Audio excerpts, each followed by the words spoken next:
Beautiful Insanity of the Souls. Part 16. Chapter 7.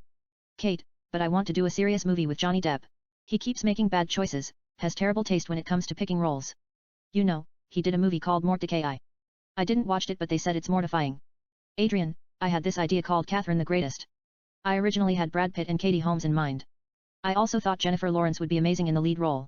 It's X-rated version of All About Eve and Bullet Over Broadway mixed with sex, gunpowder, and cocaine figuratively speaking. You can play Catherine if you want to. Johnny will play your gangster husband. But I doubt it is too graphic. I will write you something sensual. Kate, what's it about?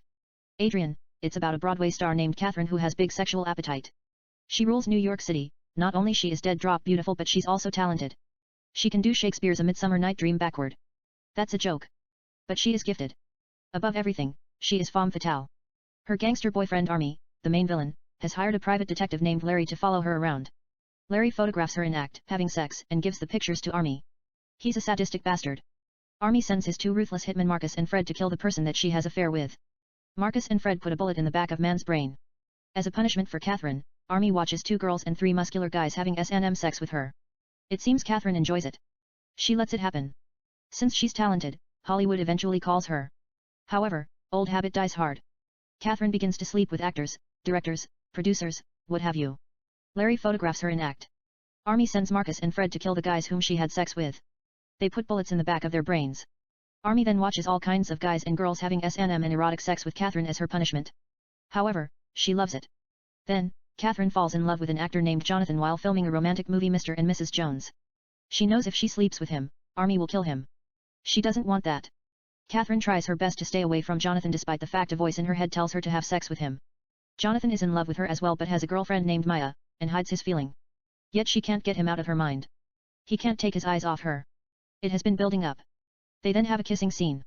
It's a long intimate kiss. They know they are meant to be together, secretly began to have an affair. Previously, Catherine knew she was going to get caught but didn't care a beat. She got thrilled out of it, alluded to the fact that she was promiscuous and enjoyed that her husband killed people out of jealousy. It was a game. Now, she's in love, everything must be kept in secret, her husband can never find out about it.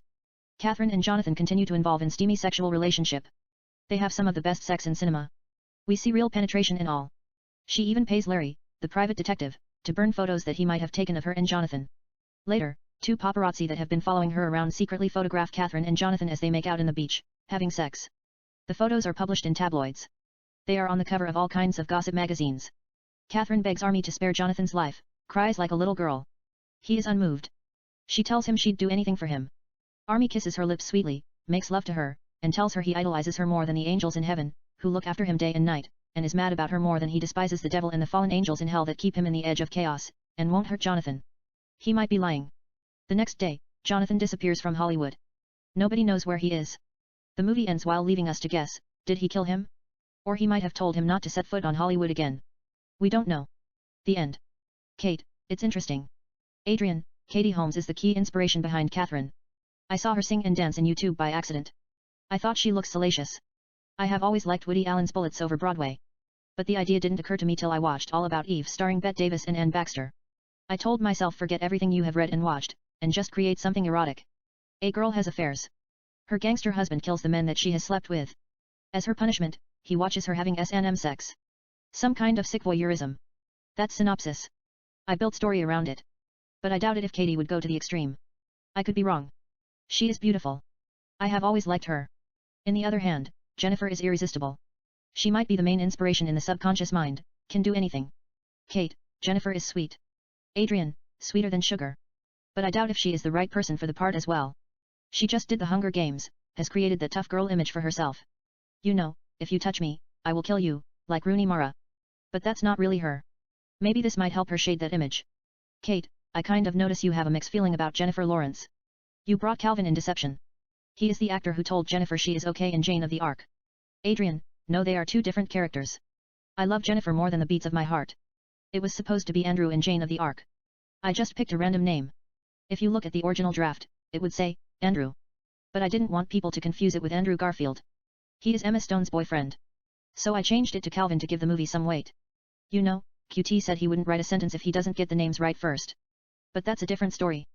You just have to make a mistake accidentally on purpose, and see where it's going to lead. Things are always cooking in the subconscious mind without your knowledge. You know, even though Calvin tells Jane she is okay, she is head over heels in love with him. She can't get him out of her mind. John is romantic. She loves him unconditionally. However, Jane's heart seeks the ultimate rush, sweet pain and pleasure beyond a shadow of doubt and infinity, an enlightenment out of interstellar space and the universe. Calvin is the only person who can give her that mean X-rated adrenal rush at the core of her soul. I might have to go back and change few things here and there. She might leave John and return back to Calvin, even though he is an asshole. It's a joke. I will make him a good guy. Kate, I don't know if any girl wants to be with a man who thinks she is okay. Adrian, first of all, Calvin and Andrew are two different persons. I had to come up with an innocent excuse, Jane to leave Andrew and be with John. However, nobody knows that but the writer. And as a writer, regardless of what it is, you have to stay on top of things. You know, you have to be aware of changes and control any situation. Even though Calvin told her she is okay, Jane kind of turns on by it. Kate, what do you mean turns on by it? Adrian, she does soul searching and turns on the heat like Sandy in Greece, wearing that black outfit toward the end of the movie. Kate, I know you could do better than that. Adrian, it is a joke. Calvin just tells her he's sorry from the depth of his soul where his existence means nothing without her. She is the very life that God placed in his heart. He can't think, hear, see, touch, taste, smell, inhale, exhale, breathe, sigh and live without her, writes her a beautiful love song and comes to her house without a single drop of cloth but guitar, and sings the song to her, standing outside. Jane shuts him down. She is hurt. Calvin stands outside in the cold naked for 3 straight days without food or water to show her how much he adores her. Calvin is about to die from starvation and pneumonia. He refuses any kind of medical attention, and is shivering like a condemned soul in hell as if he were a saint, who fell in love with the most beautiful girl in the world, ocean of emptiness, and region beyond Earth's solar system and intercosmic space, and find out she is pure fire, imperial, the highest heavenly order in the cosmology and the light of the world, but forbidden, finally faints and falls on the ground. Jane takes him to her house, removes her cloths and cuddles him nude to keep him warm. They kiss intimately while crying, and have steamy sex. Kate, that's better. But did you just come up with that? Adrian, I couldn't help it. You kind of made me feel bad. I will come up with a better excuse and fix it. Kate, it's good. You make me feel jealous. I found myself cuddling you naked and crying while kissing you lip and having steamy sex. You are a fucking genius. Adrian, nevertheless, if she wants the role, it's hers, Catherine the Great. But in the meantime, I am considering Kristen Stewart. I saw her in On the Road, an adaptation of Jack Kerouac's 1957 novel. She looks breathtaking. Instead I will write Jennifer a beautiful script and let Kristen get lost in the character. Kate, who is playing Army in the gangster role? Adrian, I don't know. I had Brad Pitt in mind. But Johnny Depp will give it humor as well.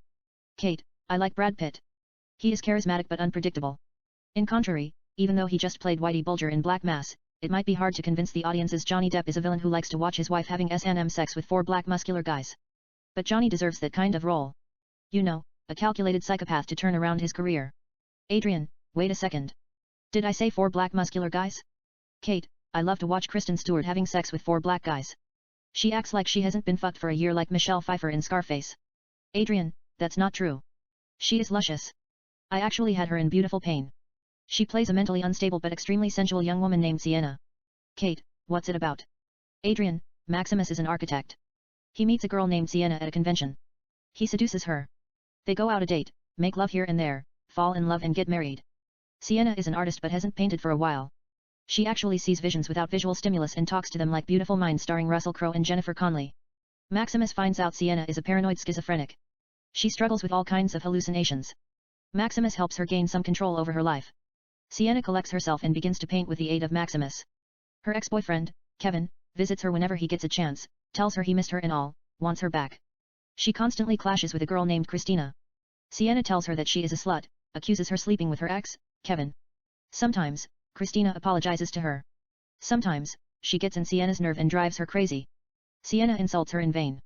She was her best friend. They grew up together. Sometimes, she talks to herself in oblivion like a madwoman. Sienna has a friend named Miranda. She is down to earth. Miranda tells Sienna to ignore Christina. She is a bitch. It's not worth it to argue with that witch. Sienna talks to a man named Dale when she feels sad. He is an artist, gives her advice. Sometimes, they paint side by side. She loves him. He is her best friend. In the meantime, Maximus finds out not only Sienna is a paranoid schizophrenic but she is also keeping a deadly secret, which might have led to her condition. Maximus has seen her talking to herself but always played alone. He's in love with her, doesn't want to hurt Sienna feeling, knows it's important she has some sort of control over her mental state, and has helped her build confidence despite the fact she's in war against invisible adversaries that can't be understood by common sense. Later, as her perception of reality turns into the worst, Maximus puts the pieces together, discovers her true secret, a quadruple homicide. She killed her boyfriend Kevin after she found him having sex with Christina in their art studio. In flashback, we see Sienna shooting Kevin and Christina who are lying naked on the bed, empties the bullets on them. Kevin dies right away instantly. Christina is still alive, cries for help. Sienna goes to the kitchen, grabs a knife, returns to the bedroom and stabs her multiple times as if she were possessed by a bloodthirsty demon. It's sick. Miranda is her friend. Later, she finds Kevin's cell phone at the studio and sees sex video of Kevin and Christina. Sienna has kept the bodies in the basement. Miranda, who has suspected the unthinkable, deliberately goes to the basement to check what is down there, looks at blood-stained blankets, and then finds the body of Christina. Out of nowhere comes Sienna and stabs her in the stomach with a kitchen knife. Dale is bisexual and admits to Sienna that he has thought about sleeping with Kevin but he loves her. She poisons and kills him. Sienna buries them in her backyard. Dale is actually a good ghost, wants to help her despite the fact that she killed him for no particular reason. In the meantime, the secret puts Maximus's life in danger. He discovers the corpses. Since he loves Sienna more than the life itself, he burns the bodies and gets rid of all the evidence. Meanwhile, Maximus runs into Margot. She is ex-wife. Maximus and Margot have dinner. Sienna, who has been following Maximus, sees them together. Tormented by inner demons, Sienna decides to kill Margot. Maximus and Margot take a walk. They then stand face to face. She tells him she missed him. They kiss instinctively. But Maximus tells Margot he is in love with Sienna. He wants to help her. He drives home. As soon as he walks into the living room, Sienna hits him with a baseball bat. He falls unconscious. Sienna drives to Margot's house to kill her. Maximus regains consciousness and drives to Margot's house to save her. Sienna points a gun at Margot and tells her to remove her clothes nude including her underwear. She then ties her up on a chair without a single drop of cloth. She goes to the kitchen, grabs a kitchen knife and slowly begins to cut Margot's skin with the knife, cheeks, arms, face, breasts, legs, etc. Margot cries in pain, begs her to stop it. Sienna cuts Margot's lips and kisses her lips passionately while the poor girl is bleeding, then grabs whiskey from Margot's private bar and pours at Margot's cuts as she continues to slice her skin. Margot screams in excruciating burning sensation. Sienna is crazy. She inserts the knife in Margot's vagina, cuts her vagina entrance, vulva, and clitoris and pour whiskey on her vagina. Margot continues to scream as she were in hell, burning alive. When Sienna is about to slice her throat, Maximus comes out of nowhere and holds her hand. They fight like crazy. Sienna stabs him in the arm a couple of times. They fall in a swimming pool. Maximus drowns Sienna to kill her. She stops breathing. Maximus lets her go and quickly helps Margot, who is bleeding like a saint. Maximus wraps her around with a blanket, carries her and heads toward the exit to take her to hospital. When he is about to leave, something stops him. He changes his mind, puts Margot on the floor, fetches Sienna out of the swimming pool, gives her CPR and chest compression, and brings her back to life. Yet, Margot shoots Sienna in the chest with the same gun that Sienna brought. When she is about to shoot her again, Maximus gets in the way and begs her not to kill her, slowly takes the gun away from Margot. He quickly removes his shirt, places it on Sienna's wound and stops the bleeding. Sienna is still alive. In the meantime, Margot falls unconscious due to excessive loss of blood from the cutting. Maximus has already called 911. The paramedics arrive and rush them to hospital. Margot would regain consciousness and recover 100%. The doctors save Sienna's life in a dramatic fashion. But she has to stay in a mental institution.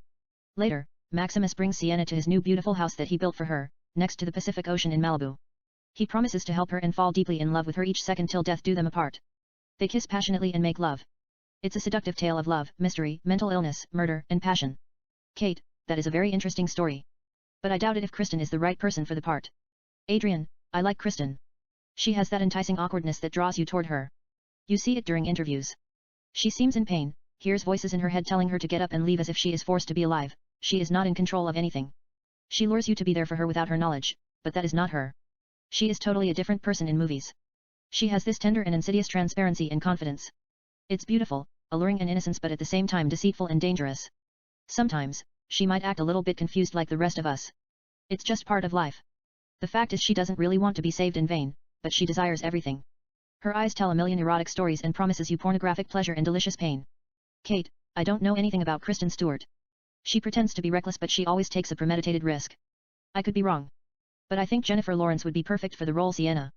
She knows how to pull those complex crazy characters like Tiffany Maxwell in Silver Linings Playbook, which she won Oscar.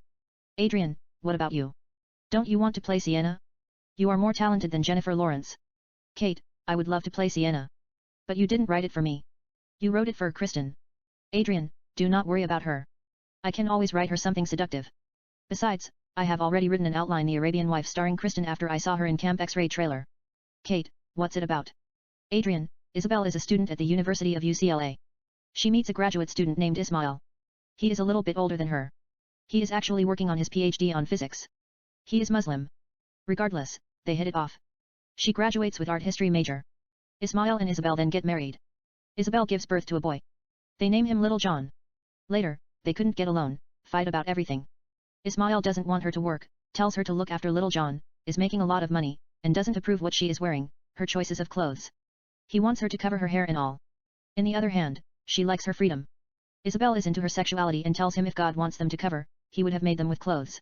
He tells her to read Quran and asks her to convert into Muslim. They continue to argue just about everything. Sometimes, it gets physical. Ismail hits her. Isabel is a fighter. She fights back. He just couldn't believe what kind of person Isabel is, whom he is married to. She always stands up to him no matter what it's. But he always treats her like a princess with love, respect, and dignity. They have a love-hate relationship. One day, Ismail makes Isabel a romantic dinner, drugs her and takes Little John with him in the middle of the night. They fly to United Arab Nation, a fictional country somewhere in the Middle East. The next day, Isabel finds out that he has taken her son and reports it to the police. They tell her they can't do anything about it. It is beyond their control. Isabel goes to the media with her story and addresses the injustice of a husband taking a son from his mother. It becomes a big deal. Media talk about it for days. She appears in various major news and talk shows and addresses her lose while crying. In the meantime, Isabel meets the president of USA and tells him she wants her son back at all costs. She says it's not fair. He promises her he will do everything in his power to bring her son back safely. Meanwhile, FBI oversees the matter. They contact her. They tell her this is a sensitive state of affair. The foreign minister will handle it diplomatically. The truth is it's far from it. They don't want any kind of complaint that might strain USA and the United Arab Nation relationship. USA top officials sit and discuss the matter. One suggests, all of a sudden, oil price might rise and affect USA economy due to a little incident like that and next stock market collapses and blames it on the current government. They come to conclusion to feed her false hope. Isabel knows she's in her own. She contacts her Navy SEAL brother Cody. He introduces her to his friend Robert whom Isabel had a crush on long time ago. Robert puts a group of highly skilled Navy SEALs to kidnap her son and bring him back to USA. They train day and night. With the help of ex-CIA Bruce, Isabel's uncle, they study how they are going to infiltrate the United Arab Nation and kidnap her son. Actually, it's quite complicated. Ismail is one of the leading nuclear physicists in the world. He is building nuclear weapon for United Arab Nation. His son is protected by highly skilled commandos. In the meantime, Isabel tells Robert that she will come with them. It will make it easier if her son sees her. Isabel begins to train with them. She learns how to fire guns. Isabel is a natural-born killer, hits targets like as if she has done it a million times. Yet she just wants her child back. Meanwhile, Isabel develops a feeling toward Robert. One thing leads to another. They kiss and make love. Later, they fly to the United Arab Nation, jump from the plane with parachutes. USA spies, who are waiting for them, meet the crew. They come to a beautiful villa owned by an American businessman named Roger, one of the coolest characters ever. He is like a rock star, throws underground party and makes sure everybody has a good time. Next, Isabel, dressed in Arab cloth, comes to the school that Little John is attending. Robert, Cody, and the rest of Navy SEALs, who are also dressed in Arabic clothes, accompany her. They kill a couple of commandos that are keeping eyes on Little John. Isabel takes her son. They all get away successfully. However, they have not left the country yet. The real action just begins like sandstorm.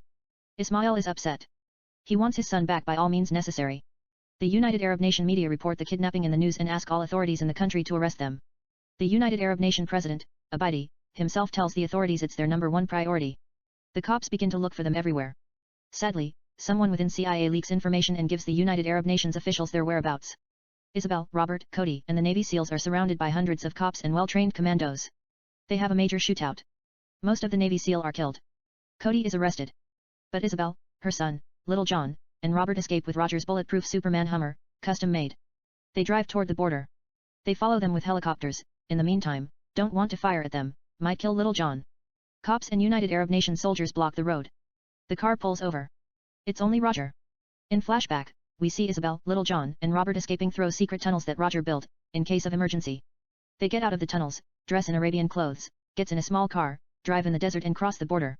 Isabel, Little John, and Robert get in a private jet and fly to the USA. The end.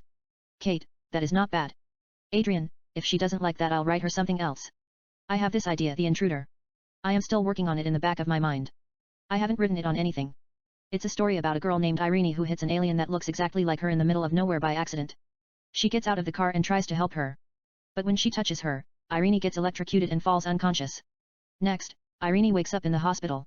A doctor tells her that she is fine. There is nothing wrong with her. They release her. She then finds out that she has supernatural power, like her sight has improved. She used to wear eyeglasses. But now Irene doesn't need them anymore. She can hear what people are thinking. It's a little bit like Bella in Twilight, except she does not drink blood. Basically, her 5 senses, vision, smell, touch, hearing, and taste, are heightened above the average person. Irene is a computer programmer. She begins to write complex programs in seconds, which used to take her days. Later, Irene slowly begins to lose her memories, starts to forget her childhood memories and people that she met before the accident and discovers there is an alien named Lorena inside of her. Lorena slowly begins to take control of Irene's life, manipulates Irene's thoughts and rewrites her memories and makes her do things that she doesn't want to do, including having sex with total strangers, both male and female, and then stabs them with a knife in erotic gratification, or strangle them with a custom-made barbed wire that's as elastic as an electric cord and as sharp as a broken whiskey bottle. To be continued. I will work on it when I get free time. Actually, I had you in mind. It's up to you if you want to trade it with Beautiful Pain. Kate, I will definitely trade it. I love Beautiful Pain. That is one of the best stories by far. I have always wanted to play a girl who is mentally challenged ever since I saw Angelina Jolie in Girls Interrupted. I can tell that Sienna has been in hell, might have found true love, but she can't undo what she did in the past. Her demons are torturing her heart, inflicting great deal of pain at the core of her soul. It's only Maximus who can save her life. Adrian, Sienna is wild. I couldn't erase her from my subconscious mind. She is a little bit like Norman Bates in Psycho when he kills Marion in the shower. It's not as graphic as how Rachel killed Kevin in Made in America that I told you earlier. But I can still see it how she kills Christina with a knife, and cuts Margot's vagina and pours whiskey in it. Kate, that's painful. Adrian, it's sick. Kate, anyway, let's talk about Catherine the Great. It sounds seductive. Adrian, you can play Catherine if you want to. Kate, mockingly, I'm too shy. Adrian, really? Kate, would you let me do it? Adrian, it's your choice. Kate, I don't believe you. Adrian, why is that? Kate, every time you write a movie that has real sex, you exploit my openness to sexuality.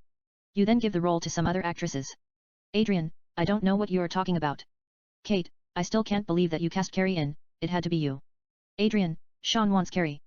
He said you're too young. Kate, she was 29. I was 25. 4 years differences mean nothing in Hollywood. You used my favorite sexual positions and songs that I like, including Savage Garden's Truly Madly Deeply and UB40's Red Red Wine. You knew I love that song more than life itself. I play it every morning. Watching Carrie shaking her little ass on that song and drinking a glass of red wine after morning sex just killed me. Adrian, I'm sorry. I'll make it up to you. Kate, I know you will. Anyway, talking about Catherine the Great. Do you know who I think would make a great villain? Leonardo DiCaprio, whom you mentioned earlier, playing a psychopathic priest named Valentine. I think he'd fit here better. I saw Django Unchained a couple years ago. I thought he was flawless. I mean, he was evil but still charismatic. Adrian, I have something classic for Leo. It examines the life and legacy of Christian William Jones II, aka Chris Jones, a character based in part upon American magazine publisher, the founder and chief creative officer of Playboy Enterprises Hugh Marston Hefner, as well as fictional character of Charles Foster Kane, Citizen Kane, and some aspect of Leonardo DiCaprio's life. It touches 7 decades of life experience. Kate, what's it about? Adrian, the movie begins with the birth of Christian William Jones II, Leonardo DiCaprio, in Boston, Massachusetts on December 29, 1932. His mother is a school teacher. His father is a journalist. They both are conservative Catholic. As a kid, Chris is interested in drawing, photography, and beautiful girls. Just 6 years old, 2nd grade, he draws the girl across his desk and shows it to her. At elementary school, he falls in love with a girl named Jessica. In order to impress his Jessica, he brings a camera that his father gave him for his birthday and takes pictures of Jessica, prints them himself and shows her the photos. Jessica repays him with a kiss. He loses his virginity at age of 14 with a 19-years-old college student named Lauren who lives next door after she had fallout with her boyfriend. Chris gave her a rose to comfort her and told her that he always thought she was the most beautiful girl in the state of Massachusetts. They have sex a couple of times. In the meantime, Chris has a vision. He always wants to be somebody, larger-than-life figure. He attends at University of Massachusetts and graduates with a BA in psychology with a double minor in creative writing and art in 1949, earning his degree in 2.5 years. New York City, working as a columnist for Esquire, he leaves the Enterprise in January 1952 after being denied a $5 raise at work. In 1953, he mortgages his furniture, generating a bank loan of $600, and raises $8,000 from 45 investors, including $1,000 from his mother to launch Babe, with the help of his college roommate and best friend James. Undated first issue, published in December 1953, featured Marilyn Monroe from her 1949 nude calendar shoot and sold over 50,000 copies. That puts him in the map. Chris then meets the love of his life Marta Jones at Babe party that he hosts in his Manhattan condo. It is love at first sight. He asks Marta, who is an aspiring actress and a student at NYU, to appear nude on his magazine. She agrees. He personally takes her nude photos. They have romantic dinner. They make love a couple of times. She appears on the cover of Babe magazine. The result is Babe explodes in the American culture. That is followed by one nude model after another. All kinds of beautiful girls gracing the cover of Babe magazine. In the meantime, Chris finds himself in controversy. The clean post-war image of the 50s is challenged by a young visionary. The Congress questions the integrity of the magazine. Chris is brought before a Senate committee in Washington, D.C. At the hearing, Chris testifies behalf of Babe and address freedom of speech. The committee votes in his favor. And his classic pop is swept off the charts by rock and roll, and Elvis Presley became the leading figure of the newly popular sound of rock and roll. Babe continues to reshape American culture. Babe redefines sexuality with beautiful nude photos and juicy articles. In the meantime, Marta remains dear to Chris despite the fact his huge sexual appetite. He has slept with numerous Babelicious models. Yet Babe gives America something to believe since Declaration of Independence in 1776 and is proved to be the defining moment of the era. Babe, in the 60s. In the early 60s, with fresh ideas, Chris puts a top-notch team that let customers know Babe isn't all about nudity. It contains substance that will revolutionize American sexuality, fantasies, and dreams. Critics rate Babe as high as Time, Newsweek, and Life magazines. Babe quickly finds in respectful people's hands, including the President of the USA, John F. Kennedy. Later, with the assassination of John F. Kennedy, the British invasion and the Beatles, Civil Rights Movement and Martin Luther King Jr., the Vietnam War and human setting foot on the moon and all. Chris, James, and Babe executives take advantage of the era. They reinvent Babe image and turn it into addiction. They bring a whole new perspective to American art, freedom, style, creativity, and sexuality. For instance, on the covers of Babe, Chris publishes a nude model stands with a guitar.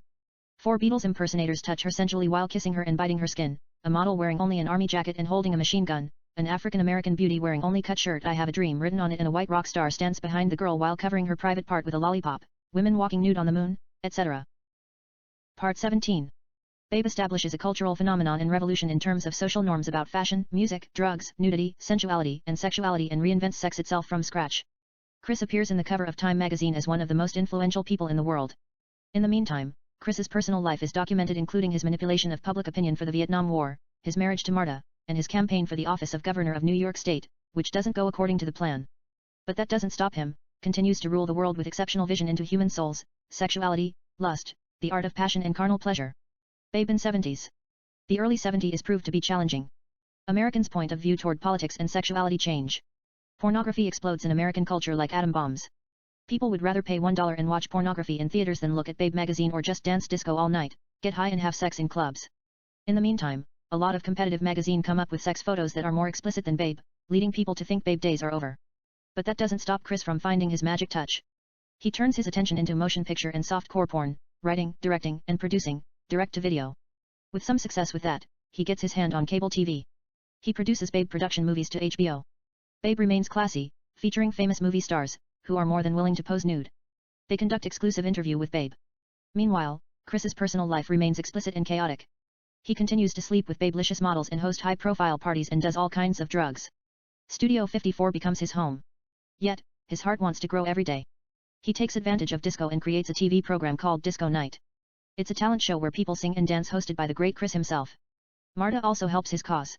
She hosts a nude cooking show on HBO produced by Chris and Babe Incorporated. Sadly, 2 years later, Marta is diagnosed with breast cancer and dies in 1978.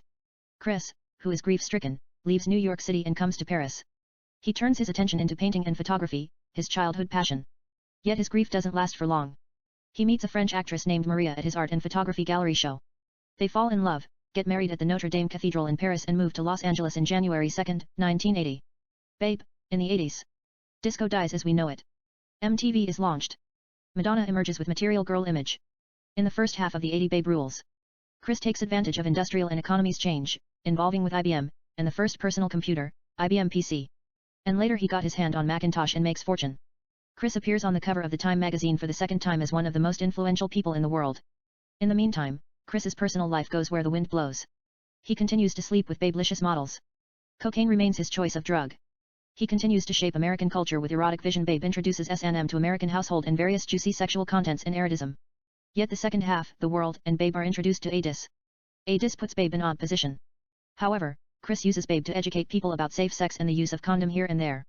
Unfortunately, Chris, who is not a big fan of condom, quickly changes his mind about safe sex and preaches free will, featuring nude models blowing condoms like balloons on the cover of Babe magazine.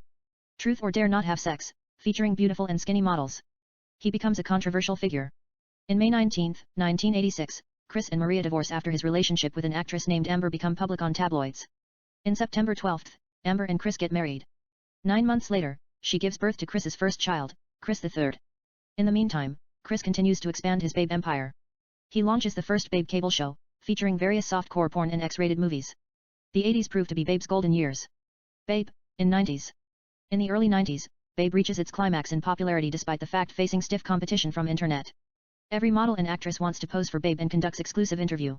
Movies like Basic Instinct add to its vice, featuring in-depth interview with Sharon Stone and photos of the famous leg-crossing take and sex scenes from the movie in the film section.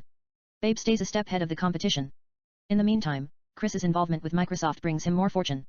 He appears on the cover of Time magazine for the third time as one of most influential people in the world. Yet his personal life takes another turn. Amber and Chris get divorced in June 10, 1994 after a major sex tape of Chris and 4 Bebelicious model mates become public on the internet. Chris then meets a 26-year-old African-American nurse and aspiring actress named Natalie at a party. It's played by Lupita Nyong'o. In July 19, 1995, they get married. In May 1996, she gives birth to fraternal twins, a boy and a girl, in surrogate. In 1998, Chris celebrates his 65th birthday. That doesn't slow him down a bit. He continues to party and host extravaganza party while working harder than ever. At the end of the 1999, Babe Enterprise, Inc. reaches a net worth of $42 billion, making Chris one of the richest men in the world and the most successful magazine publisher. The movie ends with celebration of the millennium at the Chris Babe mansion in the City of Angels. It is followed by a written message how Chris is still going strong into the new millennium and beyond. Kate, that's a beautiful story. Leonardo will definitely nail it. He seems born for these types of roles. Adrian, he kinds of reminds me both Joseph Cotten and Orson Welles. He is as talented as Joseph Cotten when it comes to acting. And visionary and ambitious like Orson Welles. I actually wrote Extraction, based on Inception before Babe, which I thought Leonardo and Christopher Nolan might like it. It's not really a prequel or sequel. It's a separate movie. You know, hoping they convince the audiences the original film is a different movie like the 2 Hulk film. They made the first Hulk starring Eric Bane. They then made another Hulk with Edward Norton as if the first Hulk had never existed. But I don't want the audiences to think Inception is a bad movie at all. I mean the concept is pretty amazing. In Inception, Leonardo plays a professional thief who commits corporate espionage by infiltrating the subconscious of his targets. He then asks to implant an idea into a target's subconscious mind. I look at a couple of reviews in the internet. You know, how he can't see his children and all. Some say why not bring the children to him. He doesn't have to go to USA to see them. Some internet critics also didn't like the idea of Inception. It's too confusing, dream within dream within dream. It slows down the pace. Christopher Nolan should have made Extraction first, a beautiful heist thriller. Then follow it with Inception. So I wrote Extraction before Babe.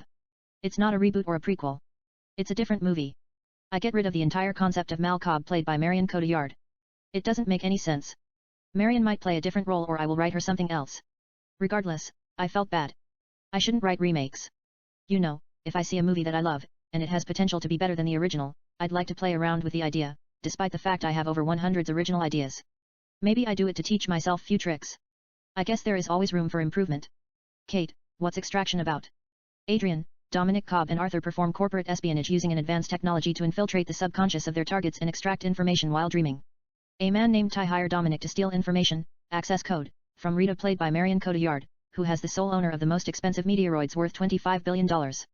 If Dominic pulls the heist, the code will allow Ty to steal the meteoroids from Rita Meteoroids Collection Incorporated without a trouble. In the meantime, Dominic is introduced to the beautiful and mysterious Mia by Stephen Miles, his mentor. It's love at first sight. Stephen tells Dominic that Mia is the most gifted architect. She has a lot of potential. Dominic and Mia have dinner. He asks her to join his team. She likes him. They dance, kiss, and make love. Then Dominic, Mia, and Arthur infiltrate into Rita's dream, pass a couple of securities and troops in mind-boggling action sequences and steal the access code. Ty tells Dominic he is not done yet. He wants him to participate in the actual robbery. Dominic is not sure. Rita Meteoroids Collection Incorporated is a highly guarded building. Dominic wants to think about it. Yet, Ty gets into Mia's head. He promises her a share of the profit.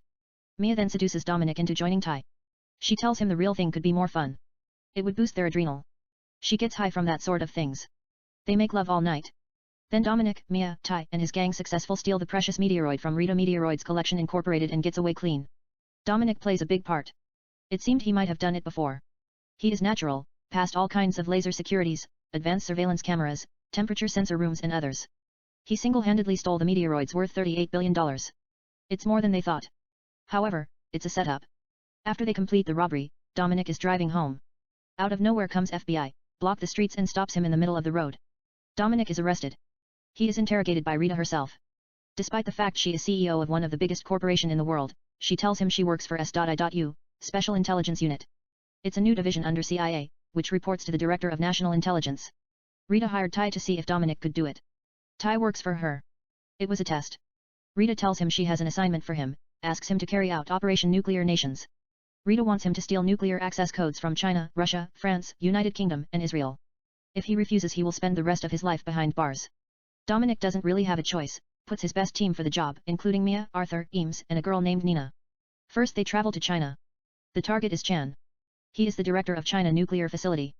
Dominic and his team infiltrate into Chan's dream, pass a series of securities and a lot of bodyguards, including well-trained martial artists led by Tony Jaa in breathtaking action sequences, and steal the access code. They celebrate the heist at a bar. Everybody sings Just a Friend by Biz Markie. It's a karaoke bar. Arthur, Nina, and Eames sing a couple of songs here and there. Dominic and Mia dance slow with Alanis Morissette head over feet.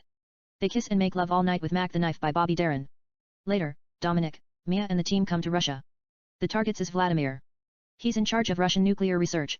Dominic and his team infiltrate into Vladimir's dream, pass a couple of securities and tantalizing action sequences and steal the access code.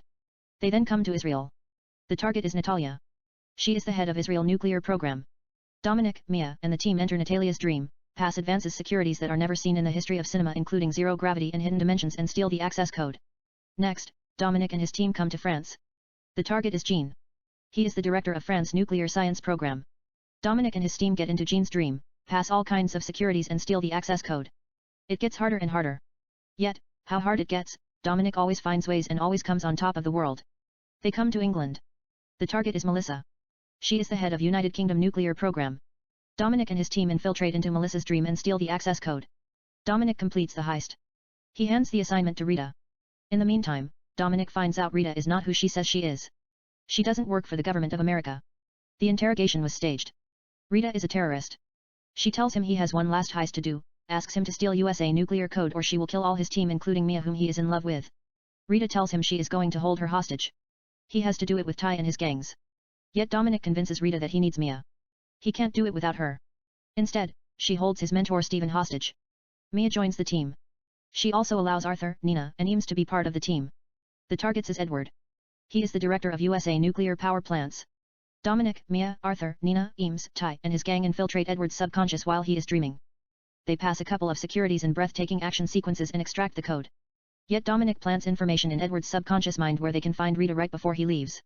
Rita then rewrites the codes and activates all the nuclear weapons to end the world. However, Edward, SWAT, Navy SEALs and USA Special Force Unit infiltrate Rita Meteoroids Collection Inc. Shoot the bad guys and come to arrest Rita at her main office. Rita, who has already activated all the nuclear, shoots herself in the head. She falls into coma. The nuclear will go off in 10 minutes. She is the only person who knows the access code to stop it. Dominic convinces Edward that he will enter Rita's mind and extract code while the doctor fighting to keep her alive. Edward gives him green light. Dominic and his team enter Rita's mind while the doctor's operating her brain. But this time, they face tough challenges.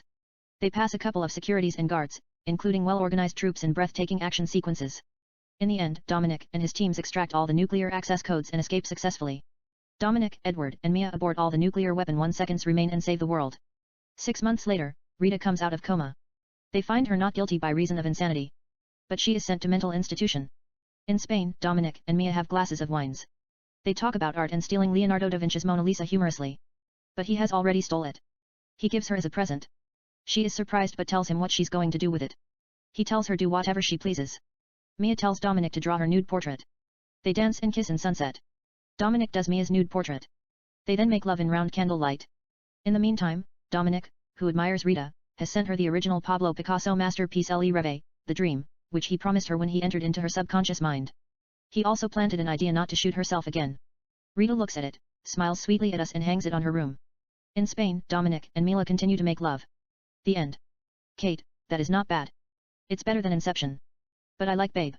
It's an Academy Award film. Leo will love it. Adrian, I am actually working on a movie called Pulse. I had you in mind for the female lead role Isabella. Kate, what is it about? Adrian, Lewis is a homicide detective at Los Angeles Police Department. Todd is DEA. They are best friends, both in love with a girl named Isabella, investigating reporters for Fox Channel 12, who doesn't know whom she want to be with yet. She is dating both of them separately. We are then introduced to Floyd, one of the most notorious gangsters in the city of Los Angeles. He is dating the daughter of the president Kayla. They are always in spotlight. Paparazzi are always following them everywhere they go. They are on covers of tabloids. Later, the DEA led by Todd sees $200 million worth of new illegal drug called Freak in the desert of California, which belonged to Floyd. But there is no clean evidence that ties Floyd with the drugs. Meanwhile, Kayla, who is a renewed photographer and an aspiring actress, hosts a party, exhibiting her photography art at Floyd's Beverly Hills mansion. At the same time, Floyd stages a robbery at DEA warehouse. His goons that are led by Justin kill all the guards, steals the drugs and walk away clean. At Floyd's mansion, during the party, it seems Floyd strangles Kayla with a chain and kills her in S&M sex gone wrong. Lewis comes to investigate the death of Kayla. The forensics find Floyd's fingerprints on the chain. Floyd is arrested. He tells Lewis that he did not do anything unusual. It was foreplay. She died during sex. In the meantime, Todd investigates the robbery. He finds no lead but suspects that Floyd and his goons have something to do with it. He can't prove it yet. The death of Kayla becomes a major news around the world. The President Jack and the First Lady Natalie grieve and ask their privacy to be respected at this difficult time. The President also demands prosecutors to prosecute Floyd to full extents of the law. But later, the forensics rules Kayla's death as heart attack. They say they found freak in her system, which might have led to her death. The prosecutors drop the charge after they carefully evaluate the case. Floyd, who was denied bail, is a free man. In the other hand, Todd continues to investigate the missing drugs. Lewis is assigned to investigate the killing of the guards. It's homicide, which brings the two best friends together back in action. Later, Lewis is contacted by a forensic tech named Rita, who informs him that the actual cause of Kayla's death. She is poisoned. Rita finds out Kayla's brain, medulla and pons that control respiration, and parasympathetic nerve and vagus nerve that control the heartbeat were stopped functioning at time of death, which is caused by T32, poison. It is undetectable with a regular forensic test. She used a unique method to find it out. Lewis, Todd, and Isabella sit at a bar and discuss about the case. Todd knows Floyd has something to do with the robbery. In the other hand, Lewis tells them the cause of the president's daughter, Kayla, how she is poisoned and all. Later, Lewis remembers Floyd saying that he was not stupid enough to kill the president's daughter while the FBI watching him 24/7, which means he knew that his house was wired. Lewis asks his friend Yvonne, who works for FBI, to lend him the surveillance videos on the date Kayla was found dead. Yvonne gives him a couple of discs. Yet, he tells him due to a technical difficulty that night, the video has no sound. Lewis looks at it. He sees an unidentified man approaching Kayla and handing her a drink. Kayla takes a sip. Lewis quickly rewinds the video and pauses it on the man. He can't clearly see who the man is. But luckily, they are more than one surveillance video. He goes through them and gets a clear image of the man. Lewis doesn't know who the man actually is. He just labels him the poison suspect. Lewis contacts each individuals the poison suspect was talking to in the surveillance video. They all say they had never seen him before. Lewis even questions Floyd. He tells him the same thing. He doesn't know who he is. Later, the suspect's photographs are leaked on tabloids. Lewis knows who leaked the information. It's Isabella. She tells him that she is a journalist. The people have the right to know the truth. Lewis finds himself back in the spotlight. Hundreds of journalists and media personalities want to know what is going on. They ask him why he kept it in secret. Lewis says no comment. He is in the hot seat. Capital Carter, LAPD, has few words with Lewis. He asks him if he puts a name on the face. Lewis tells him the man is wearing a fake mustache, wig, facial hair, and eye contacts. Every person, whom he has questioned and showed the photo, didn't know who he is. In the meantime, Todd, who continues to work on the missing drugs freak, talks to a man named Pedro. He is FBI informant who fronts as a drug lord. Todd asks Pedro to buy the drug freak from Floyd. He agrees to help him. They set up the exchange. But Floyd has a funny feeling and changes his mind at the last minutes. It could be his informants inside the FBI.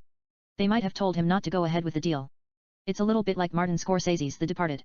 Floyd tells Pedro that he has a bad feeling and walks away. Later, 4 black SUV follow Lewis. 8 mercenaries open fire at him. Lewis evades his pursuers in breathtaking car chase scenes. He shoots and takes out the first 3 cars. He then turns his car in the middle of the street, drives in the opposite side of street and takes out the last car. He shoots the driver in the face through the front window. The vehicle flips in the air and explodes. He kills all of them. In the meantime, Floyd's goons led by Justin confront Todd. They follow him with 6 motorcycles and fire at him. He drives faster. After amazing car chase scenes, Todd takes them out one by one. He kills all of them and drive away. In the other hand, Lewis checks their IDs to find out who they are. To his surprise, he finds out that they are carrying German passports. He collects their cell phones and walks away from the crime scenes. Lewis hands Alicia, LAPD, the cell phones and tells her to give him phone calls that they made. Later, she gives him the file. Lewis looks at the calls. It leads him to nowhere. Only their German girlfriends, cousins, friends, etc. After he evaluates all calls, Lewis quickly figures out Luther is the leader. He focuses on his calls, which leads him to a man named William in Los Angeles. William is a bank manager, who involved in all kinds of illegal activity, including money laundering and setting up assassination. Lewis knows that Todd doesn't play by the rule. He asks him to do him a favor. They kidnap William and bring him to an abandoned building. Todd tortures William and asks him to give them name. Despite the fact, Todd uses effective torturing method like burning his ear with a lighter, William threatens them that will have them killed. He works for National Security Agency and they don't know what they are dealing with. But Todd doesn't give a fuck if he works for God. He continues to torture him. He wants name. He cuts the tip of his tongue with a scissor. He pours gas on him and threatens to burn him alive. He just wants a name. William has no choice. He gives them Logan. He is the director of National Security Agency. To prove it, William takes out his cell phones and redial the number. Logan answers the phones in his Maryland house. Todd asks him if he killed the president's daughter. But Logan hangs up the phone. Since Todd beats William badly, Lewis can't book him, or charges him for hiring the assassins. They just let him walk away. Next, Lewis knows the case is out of his jurisdiction and might be dealing with very important people deep in the system. He still doesn't have motive. He matches the photos of Logan and the poison suspect. They are two different persons. The poison suspect is much younger than Logan. The poison suspect could be working for Logan. But how can he prove it? Who's the poison suspect? What's the motive behind the killing of Kayla? Lewis thinks maybe if he can get into Logan, he can solve the whole conspiracy theory. But before anything, he has to protect himself. Lewis grabs a couple of guns and meets Todd. They take Pedro's private jet and fly to Maryland. Lewis and Todd wait for Logan at the National Security Agency headquarters. Logan gets in his car and drives in the street of Washington, D.C. Lewis and Todd follow him. Logan then meets New York Senator Edward Shaw Sr. at D.C. restaurant. Lewis and Todd, who sit nearby pretending to be regular customers, don't know what the meeting is about. Senator Edward Shaw doesn't fit the poison suspect profile either. He is old. It seems they are going nowhere with the case. Then, on the restaurant TV screen, they watch U.S. Congressman Edward Shaw Jr., New York, the son, who is running for president. He is in the middle of giving speech in front of thousands on CNN. His wife and daughter are standing in the background. Lewis sees the connection. He feels the poison suspect is no other than Edward Shaw Jr. disguised as a blonde man. Lewis knows that they can't question him directly. But Todd has another idea. He sends the youngster congressman the copy of the video and asks him to meet them in a shopping mall. The congressman meets with Lewis and Todd. He denies everything. The man in the video is not him. Lewis tells Edward that he knows that Kayla and Edward were having an affair. He then found out that Kayla was pregnant, which would have ruined his reputation. 1. He would have to divorce his wife. 2. He would have to leave his 2 daughters. 3. It have jeopardized his chance of winning the election. He couldn't risk none of that, so he poisoned and killed her. Edward tells Lewis he has no proof. In a flashback, we see Todd and a couple of hoodlums from D.C. area digging the tomb of Kayla in Virginia St. Peter Cemetery and pull out the coffin from the grave. Lewis then takes a blood sample. They place the coffin back in the grave without authorization. The blood result shows Kayla were 4 months pregnant with his child. The congressman admits that person in the video is actual him. But Edward swears he didn't poison her. He has nothing to do with her death. Edward told Kayla that he had always loved her. If she wanted him to leave everything that he had worked hard for and be with her for the sake of the child, he would love to do so. But Kayla told him as much as she loved him, she couldn't do that to him and his family. She would raise the baby alone secretly. He sounds convincing. He said it with a lot of emotion. Lewis wants to believe him. Edward then asks Lewis why the FBI gave him the video without a sound. Those men are professionals. They wouldn't just record something important without a sound at an event like that. Lewis doesn't know who to believe. If he exposes Edward now, he might never find out the truth. He knows there is something missing in the video. He looks at the video again and again. Then bingo. Lewis sees an image of a young woman in the reflection of the glass window. Who is she? It's not clear. The FBI have removed her with digital system. Lewis contacts Agent Yvonne again and asks him to give him the original video. Yvonne tells him that he is just government employee like him. He can only give him name. George, the director of FBI. Lewis and Todd come to his house and ask him to give them the original copy. George thinks they are crazy. Who the fuck they think they are? He can have them hanged upside down and beaten with a baseball bat. He will then remove their organs one by one while they are still alive and feed them to his dogs. He started bad cop and good cop. He tells them to beat it. Todd roughs him up like Russell Crowe in L.A. Confidential. He bits his ears off and punches him in the wound several times. Todd is wild. George's blood splatters on Todd's face. George coughs up the video. He accesses his FBI account and shows them the original copy. It is Claire. She is Kayla's younger sister. George tells them that both Claire and Kayla were having an affair with Edward. But Claire, who felt Edward slightly favored Kayla, poisoned her sister out of jealousy. George says it's the direct order from the president. He did not want his other daughter to go to prison. Actually, Claire is wild. We might want to make it more controversial to add tension. You know, Claire videotaped her father having sex with her. She threatened the president to show the video to the media if he didn't do something about it. It is extortion. But in the meantime, Claire might not be his real daughter. They adapted her. Kayla was adapted as well. It depends on the flow. We might leave it as it is, without sex tape. And both Kayla and Claire are his real daughters. Nonetheless, the president says what's done is done. It would jeopardize the re-election. George is surprised that Lewis and Todd are still alive. They will not live to see another day after this incident. He sends virus and destroys the video, leaving them without evidence.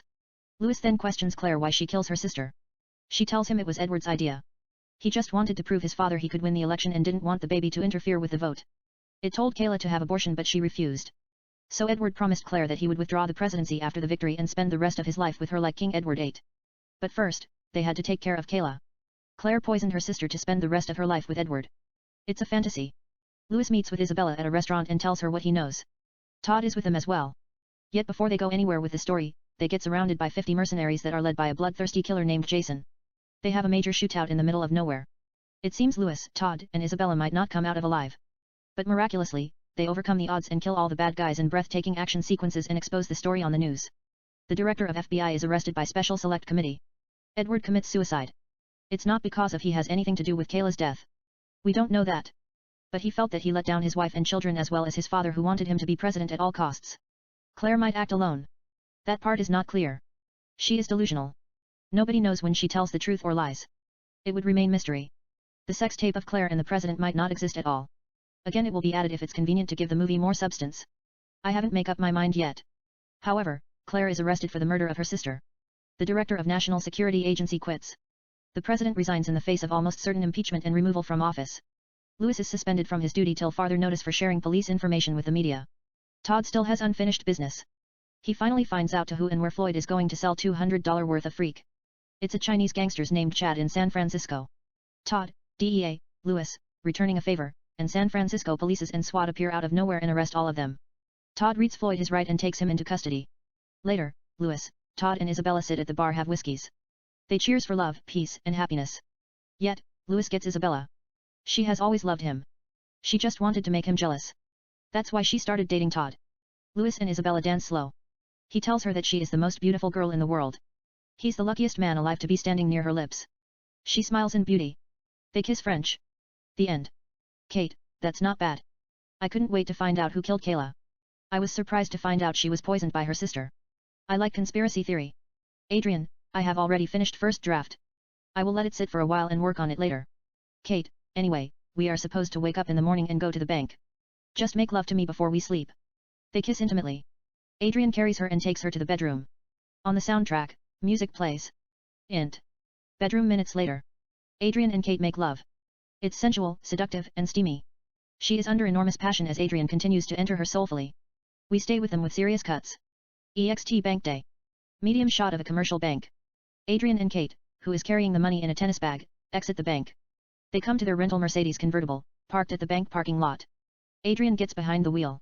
Kate puts the money in the back seat and gets in the passenger seat.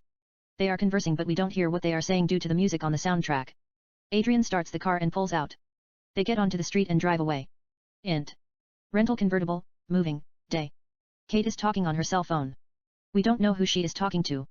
But we can assume she is talking to Dawson.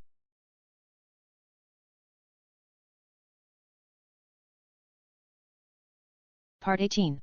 EXT rental convertible, moving, day. Medium shot of convertible as Adrian and Kate continue to drive. Int. Theater day. In the big screen, we see a silent film The Artist starring Jean Dujardin and Berenice Bejo. Dawson sits in the middle of the theater alone, watching the movie. The theater is empty. Then, Kate walks in carrying the money in the bag. She comes and sits next to him. Dawson, pass it on. She gives him the bag. He opens it and looks at the money. Dawson, is that all of it? Kate, $100,000. You can count it if you want to. Dawson says nothing. There is a silent moment. He then. Dawson, why do you want me to fix your husband? Did he treat you bad? Kate, that's none of your business. Dawson, suppose he had an affair, fucked your best friend and broke your heart. You might want to let him off the hook. Most men can't pass it up when the opportunity presents itself. Kate, are you a marriage counselor or a hitman? Dawson, what do you get out of it? Kate, his house, cars, and boats. It's business.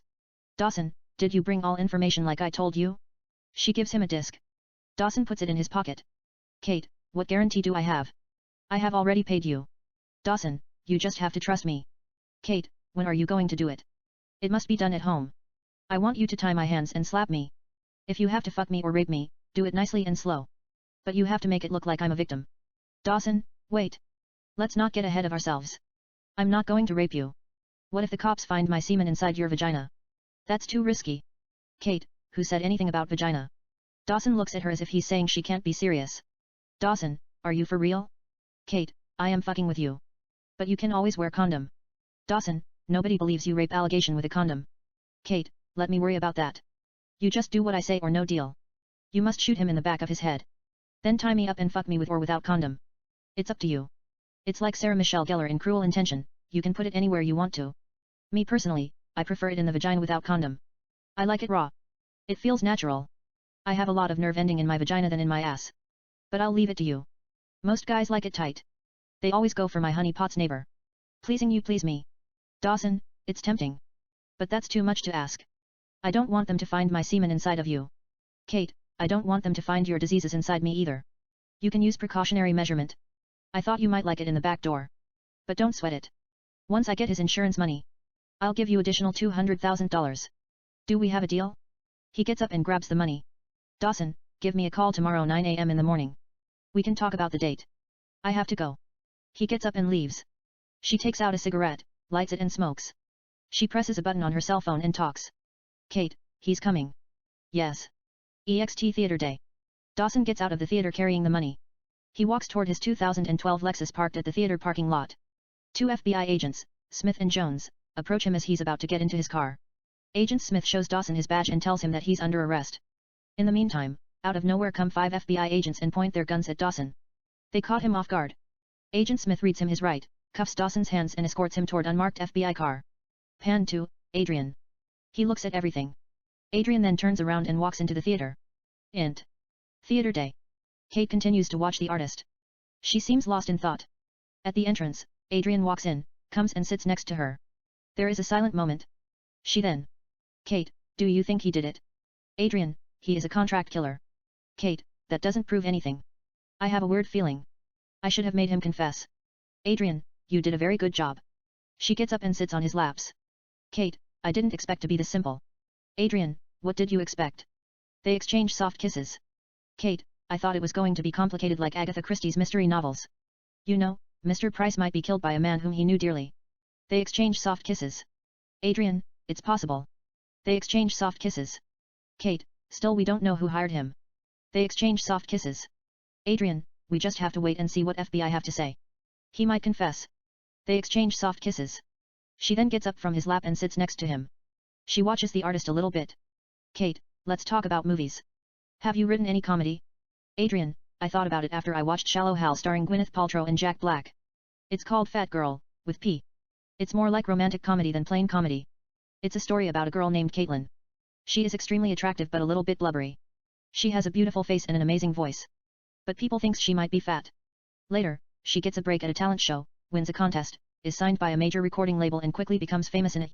Caitlin then falls in love with a handsome man named Jason. They get married. Jason is a straggling actor, uses her fame to get into the film business and leaves her for a thin attractive movie star named Tiffany. Caitlin cries for days. Jason breaks her heart into a million pieces. She decides to change her image for good. She actually turned to alcohol, got in a car accident and was on the covers of tabloids. She is then contacted by her childhood lover Charles who happened to be a certified personal trainer.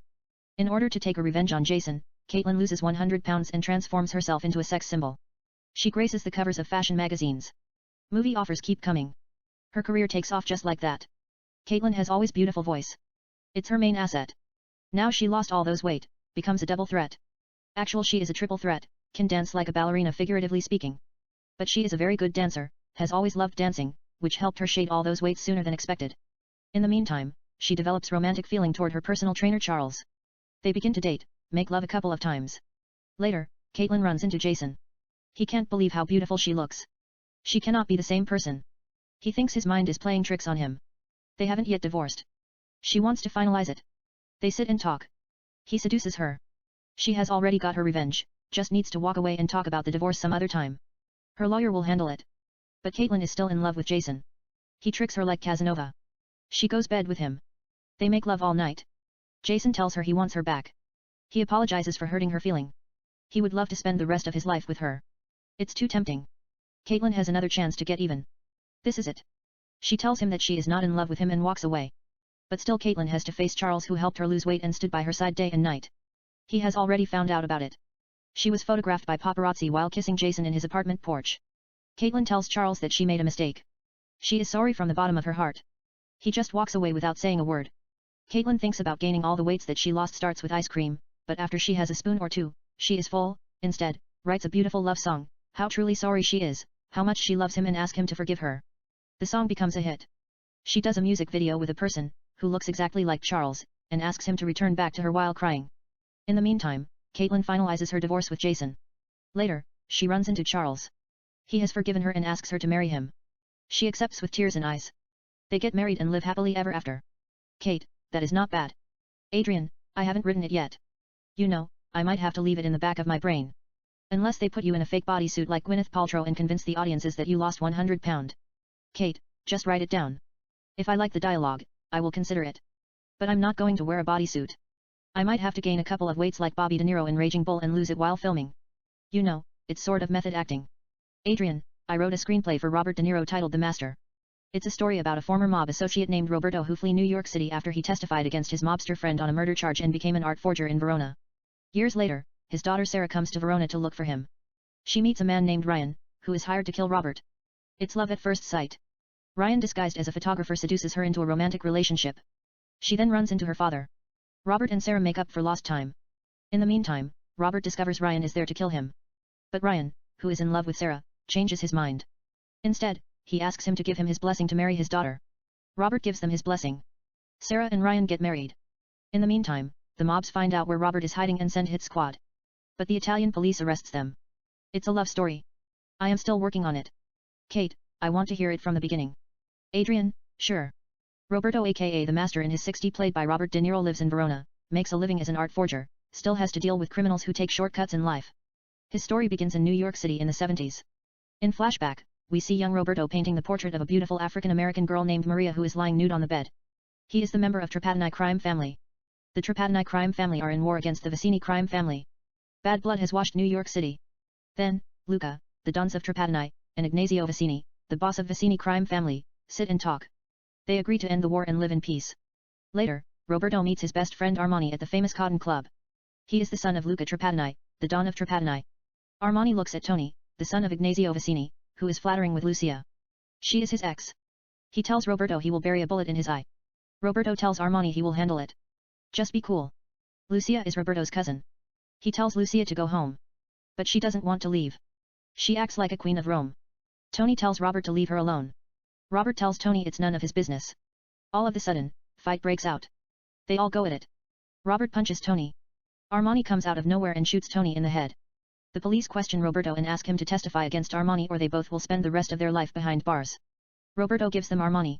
Both Luca Trapattoni and Ignazio Vicini want Robert dead. Luca wants to kill him, because he rat out on his son, a code that you are not supposed to break.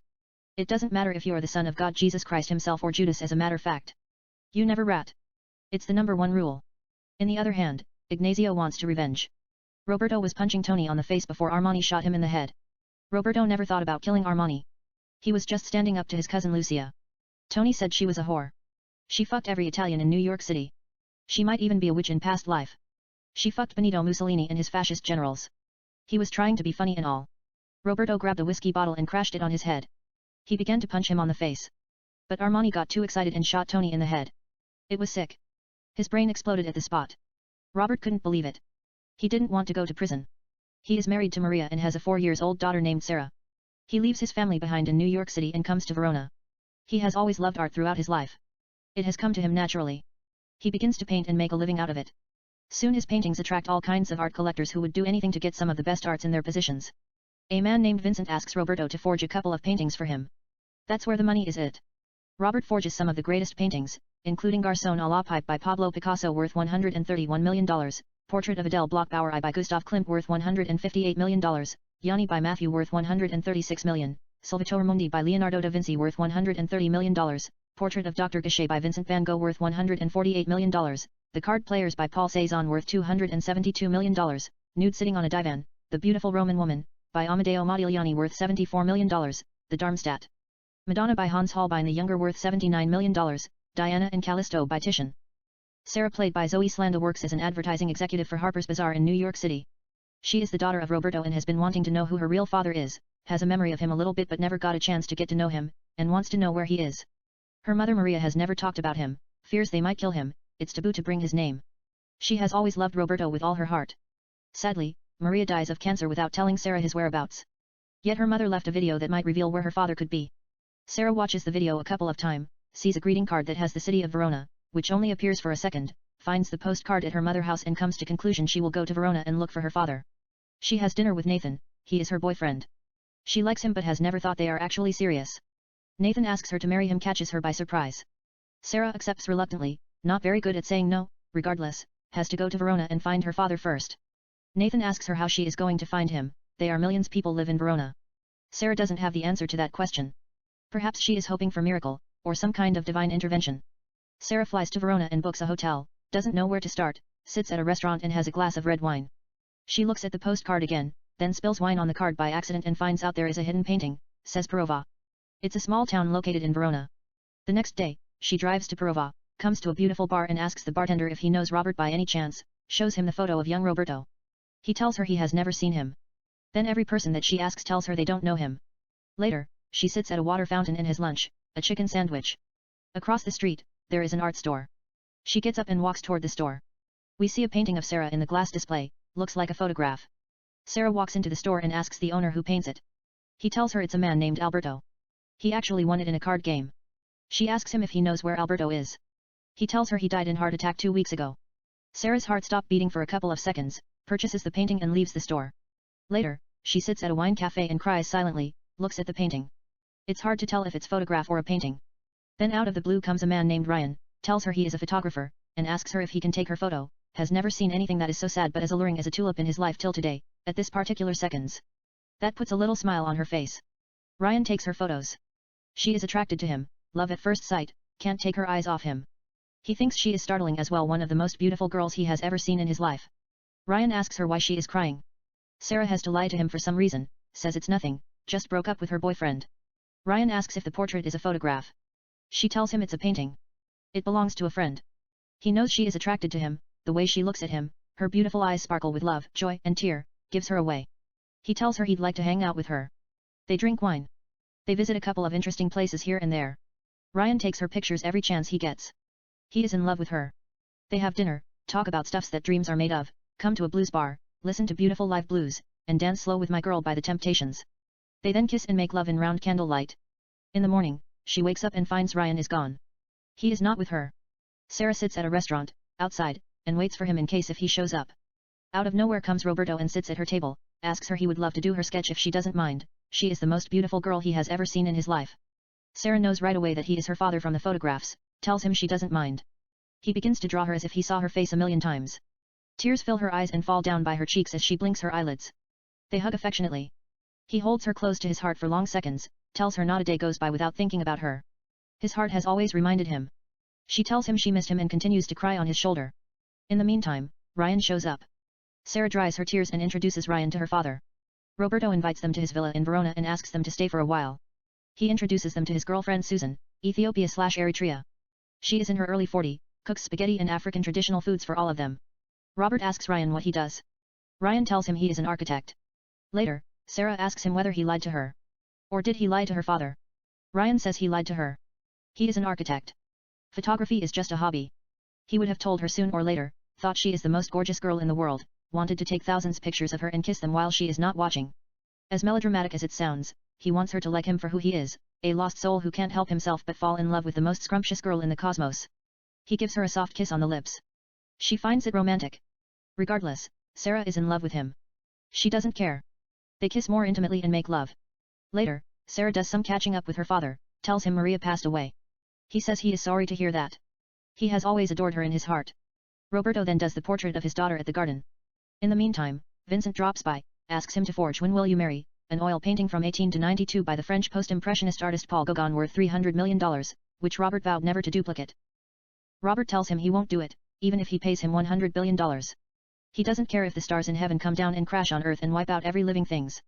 He still won't do it. Yet, Sarah walks into his studio. Vincent looks at her suspiciously. He has seen her before. She is the girl from some of Roberto's paintings. Robert senses trouble. He quickly changes his mind and agrees to do it. He doesn't want anything to happen to her. She is his life. Sarah asks him what that is all about after Vincent leaves the studio. He tells her it's business. The problem with getting older is you get wiser but you do dumber things. You just can't help it. In the meantime, Robert asks her what she knows about Ryan. She tells him nothing. She meets him in Verona. It's love at first sight. She can't explain it. She can feel her heart beating in her belly. Sarah thinks she is in love with him. Roberto tells her humorously to be careful. But he's not too old to be a grandfather and teach his granddaughter or son how to paint. She kisses him on the cheek and walks away. Later, while watching football, Roberto tells his friend Joey to see what he can find on Ryan. Meanwhile, Sarah and Ryan spend romantic time in Verona. They watch ballet, come to a lake and swim, kiss in the middle of the water and make love. Susan has invited them for dinner. They all sit and have lasagna and some traditional foods from Ethiopia and Eritrea. Robert is happy to see his daughter. She is in love. It makes his heart ache. But in the meantime, he senses trouble. Ryan plays it cool. He is like a character from a romantic novel. The audiences wouldn't know if he is a hitman. They might even question, could he be Romeo the son of Montague? Ryan goes down with his one knee and asks Sarah to marry him in front of everybody. She accepts the proposal. Ryan puts the ring on Sarah's finger and kisses her hand. They kiss intimately. When everybody is busy cleaning up dishes in the kitchen, Robert and Ryan talk outside. Robert asks him to promise him that he will take care of his daughter. Sarah is the star in his life that shines the brightest them of all. Ryan promises he will never let her out of his sight. He loves Sarah more than the breath of life in his soul and spend the rest of his life making her the happiest ever. Ryan gets back to Sarah. They make love. Later that night, while they are sitting in the bathtub, she tells him that she is already engaged. Ryan says he knew about it. He saw her removing her ring when he met her. He thought it was one of the most romantic things he had seen a girl doing. They kiss French. Ryan then tells her he is not what she think he's. Sarah tells him she does not care. She wants him to keep whatever secret he has for a while. She is not in the mood to hear a bad news. She doesn't care if he might have a girlfriend. Or 3 wives and 100 children. Sarah says she can't feel her heart. It has stopped beating. John tells her his heart grew wings and flew away to twilight. It hasn't returned yet. He can only feel her soul flapping on his lips like a butterfly. She smiles in beauty. They kiss intimately for long seconds and make love all night. Next morning, almost afternoon, Ryan makes Sarah breakfast, then tells her that he's a contract killer, was hired to kill her father but has a change of heart, won't do it. He is madly in love with her to point of no return. Sarah can't believe what he's telling her. Tears fill her eyes and fall down by her cheeks in a heartbeat. Ryan tells her he is ex-Navy SEAL, but never killed a soul in his life. This is his first assignment. They paid him a lot of money. Sarah tells him to shut up, doesn't want to hear it. She continues to cry. Not only he lies to her all these times but he also agreed to kill her father. Even though deep down in her heart that he won't do it, the thought of it breaks her heart. Sarah still loves Ryan with all her heart and soul. It hurts a lot. Ryan tells her he is sorry. She tells him, don't say anything. They kiss passionately and make love in the kitchen. Sarah and Ryan then come to her father workshop. Roberto is working on Paul Gauguin's When Will You Marry? Almost done. Sarah tells Robert that Ryan has something to tell him. Robert tells them that he know what Ryan is going to tell him. He thought about leaving Vernon. Or maybe getting rid of Ryan, having him whacked. But he saw them together. And Sarah was so happy. He just didn't care whether he lives or die. In the meantime, Ryan apologizes for everything, has made a bad choice in life but never felt like this way before, totally spellbound. And feels Sarah so pure, enchanting and beautiful at the core of his soul when he is with her. He asks Roberto to give them his blessing. Roberto says he doesn't really believe in blessing. He may have his eternal blessing but if he has her true love, that's all it counts. In the meantime, Vincent comes to pick up the art, pays him and leaves with the painting. In New York City, we find out it's Armani who wants to buy that particular painting, When Will You Marry, by Paul Gauguin. He knows it has a sentimental meaning to Roberto. Vincent tells him it's real. Armani knows it's fake. Only one person can replicate a painting better than the original, especially this particular painting. Armani wants to know the person who did the painting and where he lives. Vincent looks at Armani's sadistic goons and tells them everything he wants to know. Armani and his goons fly to Verona. In the meantime, Nathan comes to see Sarah and tells her he missed her. Sarah says she is in love with Ryan. He changed everything that she knows about love. She feels passion. She's alive for the first time in her existence and can't wait to spend the rest of her life with him. They're getting married here in Verona in a week. Nathan is invited to the wedding. Nathan doesn't like the idea from a groom to a guest. But he's her best friend. He has always loved her. Her happiness means everything to him. He agrees to come regardless of what it's. In the other hand, Robert and Susan find the best wedding planners and set up the biggest wedding in Verona. Susan gives Sarah a beautiful wedding gown. Robert escorts his daughter down to the aisle. Ryan and Sarah say I do. However, Armani and his goons interrupt the wedding with machine guns. Armani says he just wants to have few words with the father of the bride, tells Roberto he has been looking for him all his life, doesn't want to kill him but he will take away something he loves more than life itself, points his gun at Sarah and sets to shoot her. But Ryan won't allow it, stands in front of her. Armani shoots him in the chest. Robert goes after Armani. They fight like old cats. In the meantime, Italian undercover polices, who happen to be at the wedding, arrest all of them, but let the fight continue in purpose like Mel Gibson and Gary Busey in Lethal Weapon. Roberto gets the best of Armani, beating the hell out of him. In the other hand, Sarah thinks that Ryan is dead for seconds, tells him she needs him. He is just pretending to be dead. There is no blood or anything. She kisses him. He acts like a saint who just came out of death. He kisses her. They kiss more intimately. He is saved by an antique gold pocket watch that she gave him. He puts it in his wallet. The bullet pierced the watch and got trapped like a bad nail. Sarah and Ryan then watch her father and Armani going at it. Robert stands victorious. The cops take away Armani and all the bad guys. The wedding party continue in full swing. Sarah and Ryan dance slow. Robert and Susan dance next to the bride and the groom. The bride then dance with her father. Ryan dance with Susan. Robert tells her she looks beautiful. She says thanks. She hugs him. They switch back and continue to dance. Ryan tells Sarah that he's planning to go back to school and learn architect. He'll build their house in Verona. She says she can't wait to see him graduate and make love in their new house that he is going to build.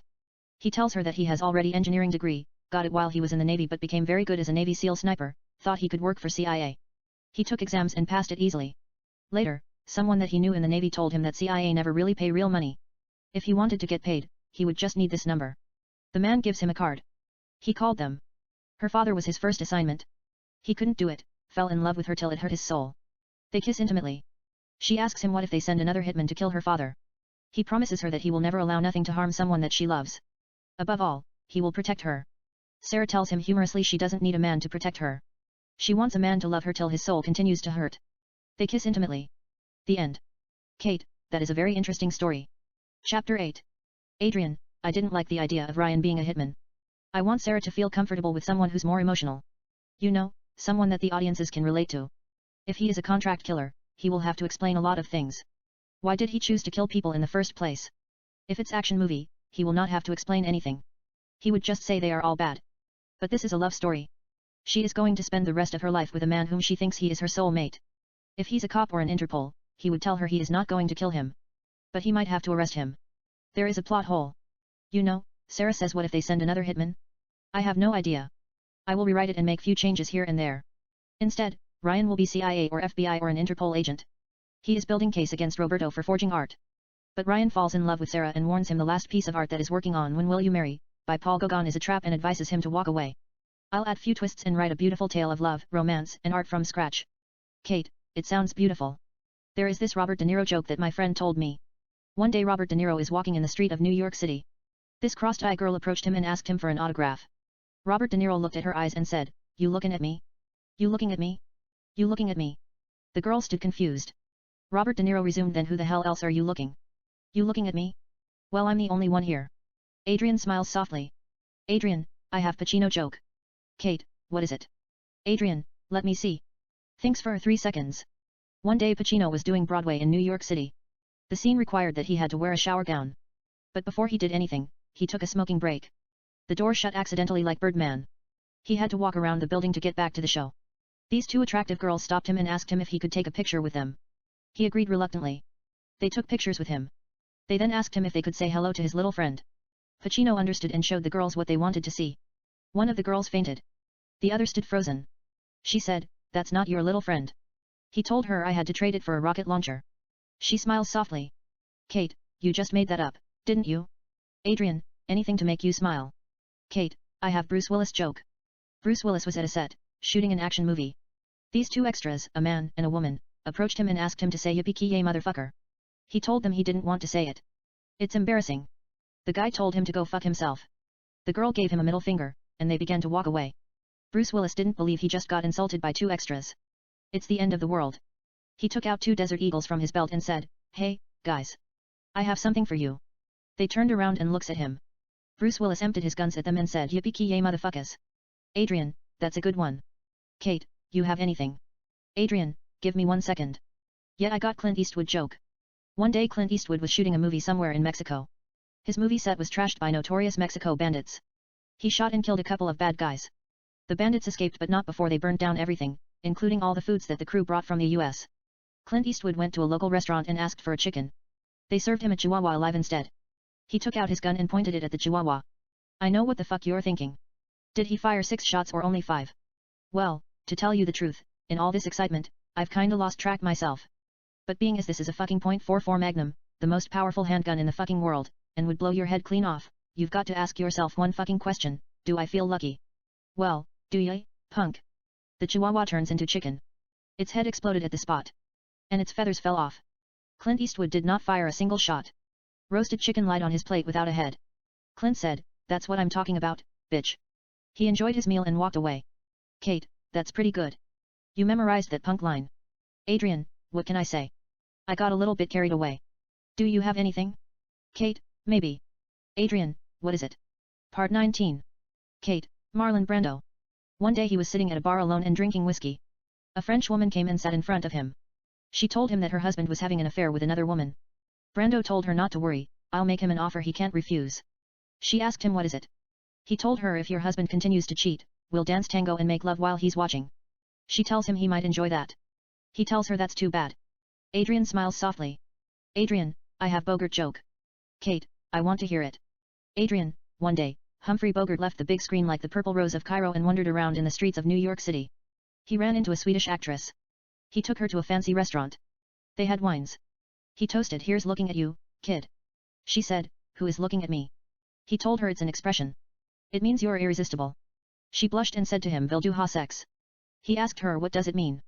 She told him it's Swedish. It means, "Do you want to have sex?" He told her, "I think this is a beginning of a beautiful romance." She smiles softly. "Kate, what does really means here's looking at you?" Adrian, "I don't know.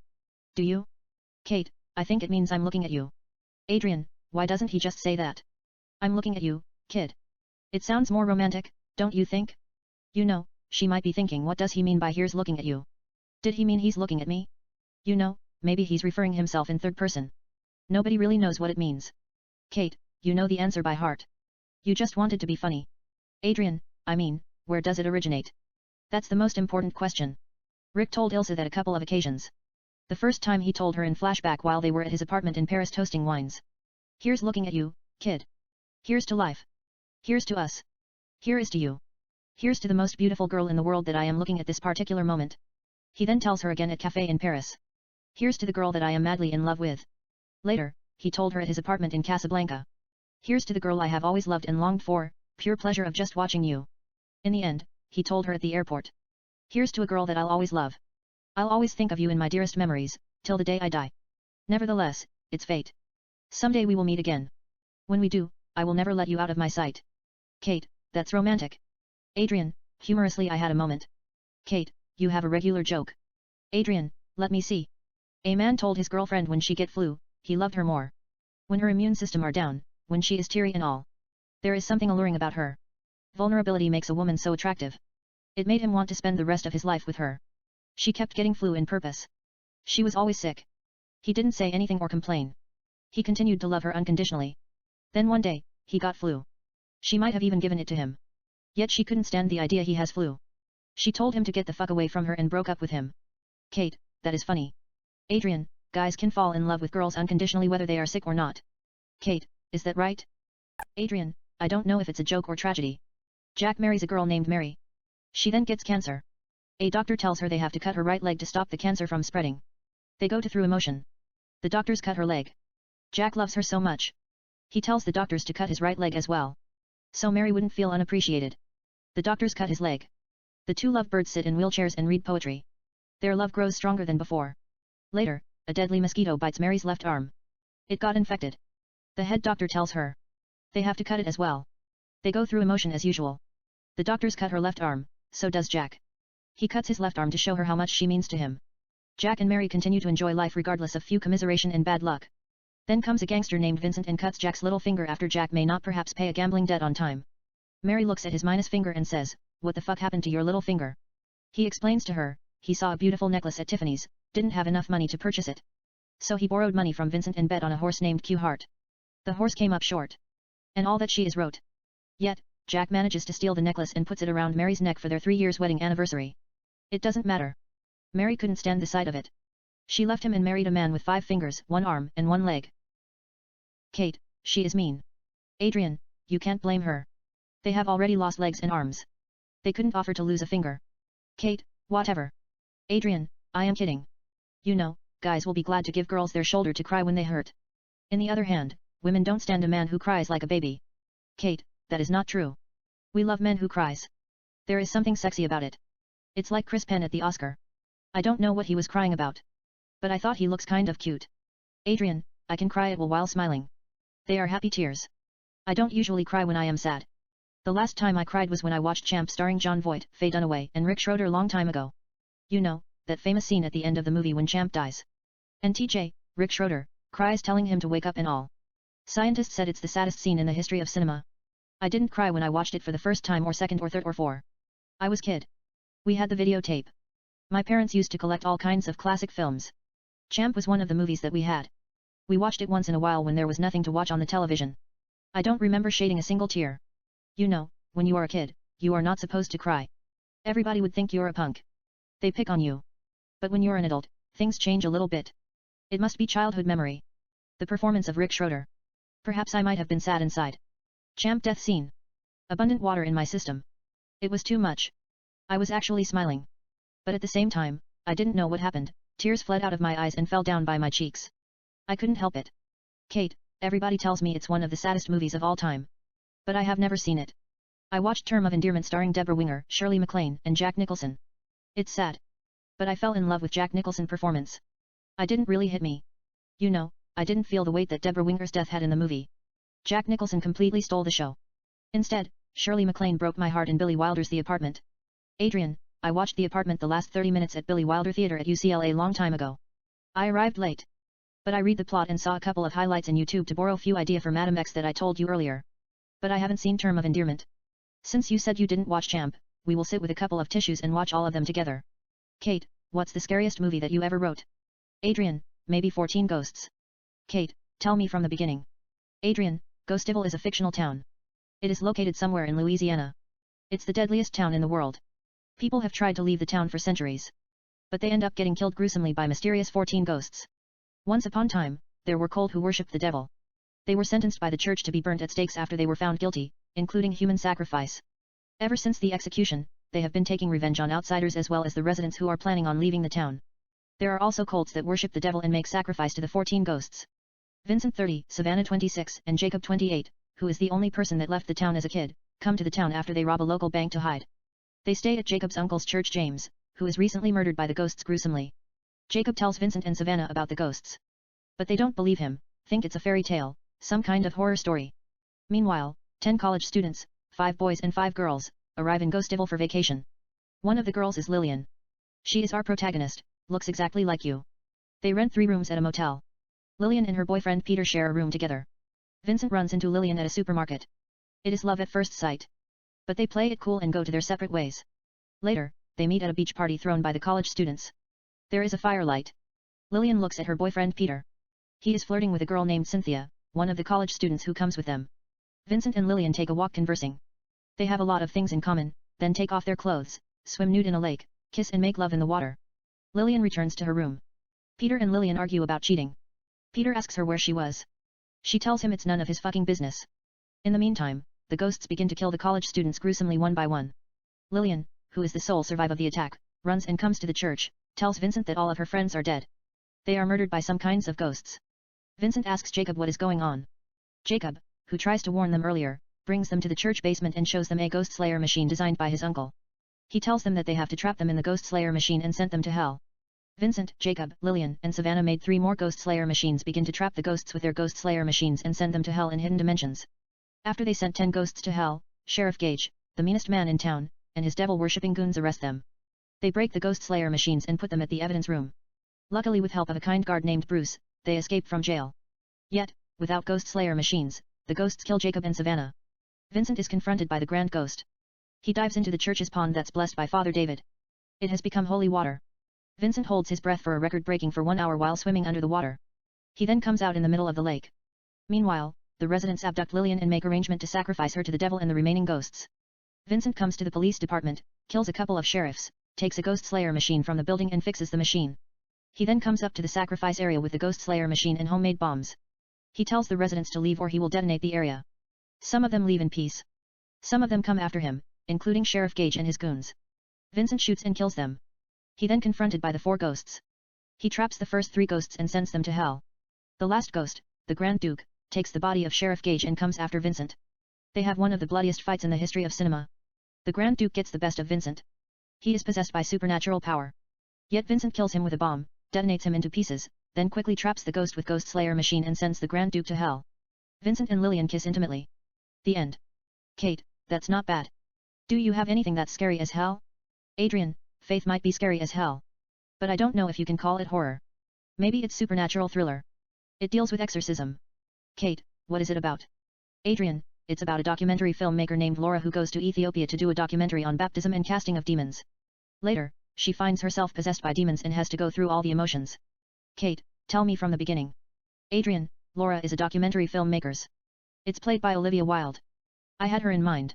She comes to Addis Ababa, Ethiopia to do a documentary about baptism and casting out demons. She meets with a man named David. He is a translator and works at East Africa Tourism Commission in Addis Ababa. He explains to her the tradition and how baptism is one of the most fundamental practices in Ethiopian Orthodox Church. Laura and her crew come to St. Mary Church, which is known for its baptism ritual and its casting power, and begins to film. First day shooting, they witness people screaming and shouting during the baptism. Laura meets a man named Kevin, 23, who is possessed by demons. He has been coming to the church quite some time. But Kevin hasn't been cured yet. He hears chaotic voices, sees vision, suffers from schizophrenia, auditory hallucination and bipolar. He is so violent. Sometimes, they have to keep him on a chain. Laura tells David and Mark, one of her crew member, she is interested doing story on Kevin.